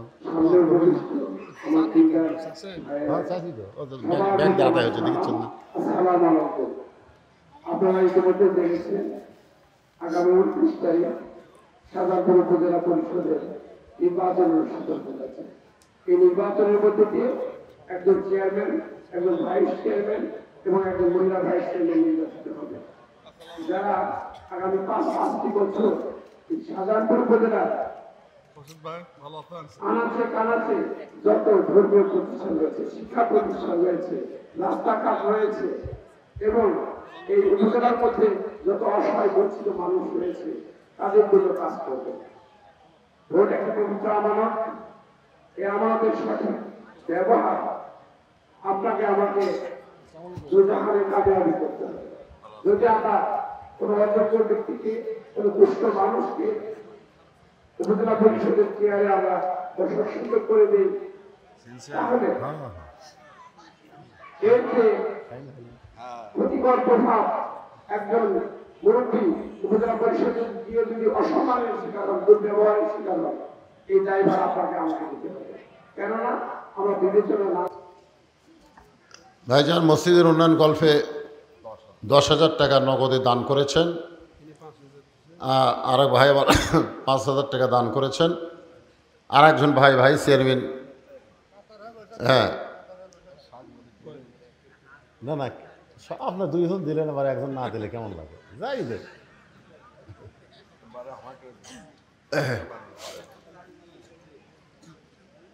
আমরা সামনে নির্বাচনকে আপনাদের সকলের জন্য একটা সঠিক নির্বাচন মনে করে, এটা কিন্তু কোনো দলীয় কোনো দলের নির্বাচন না, এটা জনগণের নির্বাচন। আপনারা যাকে ভালো মনে করেন, যার দ্বারা কাজ ভালো হবে এবং আল্লাহ পাক যাকে পছন্দ করেন তার গলায় যেন আল্লাহ তাআলা জয়ের মালা পরায় দেয়। সকলে বলে আমিন।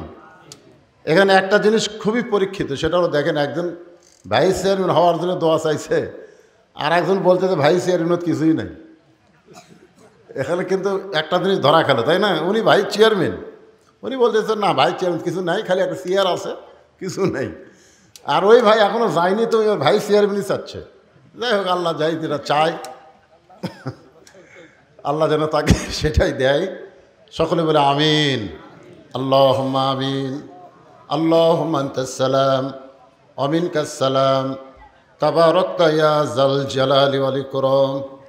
আয় আল্লাহ তাআলা, কঠিন গরমের ভিতরে মাগরিবের নামাজের পর থেকে রাত 12:30 পার হয়ে গেছে, দীর্ঘ সময় পর্যন্ত তোমার পাগল বান্দা বান্দিরা আরামের বাড়ি ঘুমকে বাদ দিয়া কোরআন হাদিসের মহব্বত কলিজায় নিয়া এই জান্নাতের বাগানে বসে বসে আল্লাহ আলোচনা শোনার শেষে তোমার রহমতের দরজায় ফকির হয়ে দোকানা হাত তুলেছে। আল্লাহ মেহেরবানি করে আজকের মাহফিল আমাদের সকলের হেদায়েতের জন্যে, নাজাতের জন্যে, জান্নাতের জন্যে কবুল করো।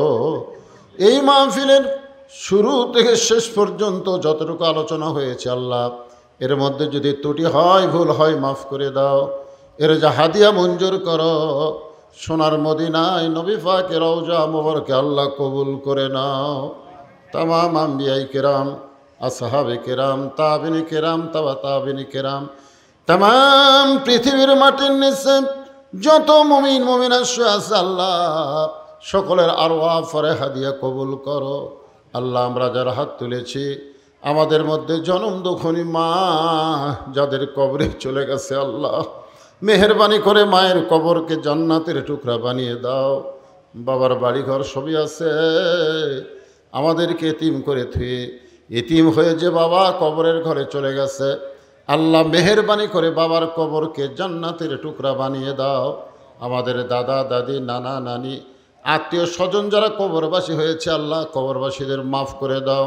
আল্লাহ তোমার ঘর মসজিদকে উপলক্ষ করে আজকের মাহফিল, এত সুন্দর মসজিদ, ভিতরে ঢুকলে কলিজা ঠান্ডা হয়ে যায়। অত্র এলাকার সমস্ত মুসলমান যুবক, মুসলমান পুরুষ মানুষগুলোকে এই মসজিদে 5 ওয়াক্ত জামাতের সঙ্গে নামাজ পড়ার তৌফিক দিয়ে দাও। আল্লাহ মসজিদের সম্মানিত সভাপতি, মসজিদের সহসভাপতি, মসজিদের সেক্রেটারি, মসজিদের ক্যাশিয়ার, মসজিদের সদস্য, মসজিদের দাতা সদস্য, আজকে যারা নগদে বাগিতে দান করেছে আল্লাহ, সকলকে এই মসজিদের ওসিলায় জান্নাতি কবুল করে নাও। আল্লাহ মসজিদের জায়গা যিনি দিয়েছেন, মসজিদকে জায়গা ওয়াকফ করে দিয়েছেন আল্লাহ, এত সুন্দর মসজিদ গড়ার ব্যাপারে যারা আগে থেকেই সহযোগিতা করেছেন, আজকেও করেছেন আল্লাহ, মসজিদের ওসিলায় সবাইকে জান্নাত হিসেবে কবুল করে নাও আল্লাহ। আল্লাহ আগামী 29 তারিখে নির্বাচন হবে শাহজাহানপুর উপজেলায়। এই নির্বাচনে চেয়ারম্যান পদপ্রার্থী, ভাইস চেয়ারম্যান পদপ্রার্থী সাথে নিয়ে আমি দোয়া করতেছি আল্লাহ। আল্লাহ তুইজ্জুমান তাশা, আল্লাহ যার দ্বারা মানুষের কল্যাণ হবে, যার দ্বারা জনগণের খেদমত হবে, আমরা কেউ জানি না, তুমি ভালো জানো আল্লাহ। আল্লাহ তার গলায় তুমি বিজয়ের মালা পরায় দিও আল্লাহ। আয় আল্লাহ তাআলা মেহেরবানি করে গোটা বিশ্বের মুসলমানকে হেফাজত করো। বিশেষ করে ফিলিস্তিন মুসলমানের জন্য দোয়া করি আল্লাহ, ফিলিস্তিন মুসলমানকে আল্লাহ বিজয় দাও। যারা শহীদ হয়েছে আল্লাহ শাহাদতের মর্যাদা দাও। যারা আহত অবস্থায় আছে আল্লাহ সুস্থতার নিয়ামত দান করো। আমি অসুস্থ, আমার মতো যারা অসুস্থ হাত তুলেছে আল্লাহ, সবাইকে সুস্থতার নিয়ামত দান করো আল্লাহ। মোনাজাতের পরে এখানে তাবারকের ব্যবস্থা আছে, সুশৃঙ্খলভাবে সবাইকে তাবারক নেওয়ার তৌফিক দিয়ে দাও আল্লাহ। আমার পর্দার অন্তরালের মা বোনেরা আবিদা সালিহা পর্দারজি কবুল করে মা ফাতেমার চরিত্র দান করে দাও।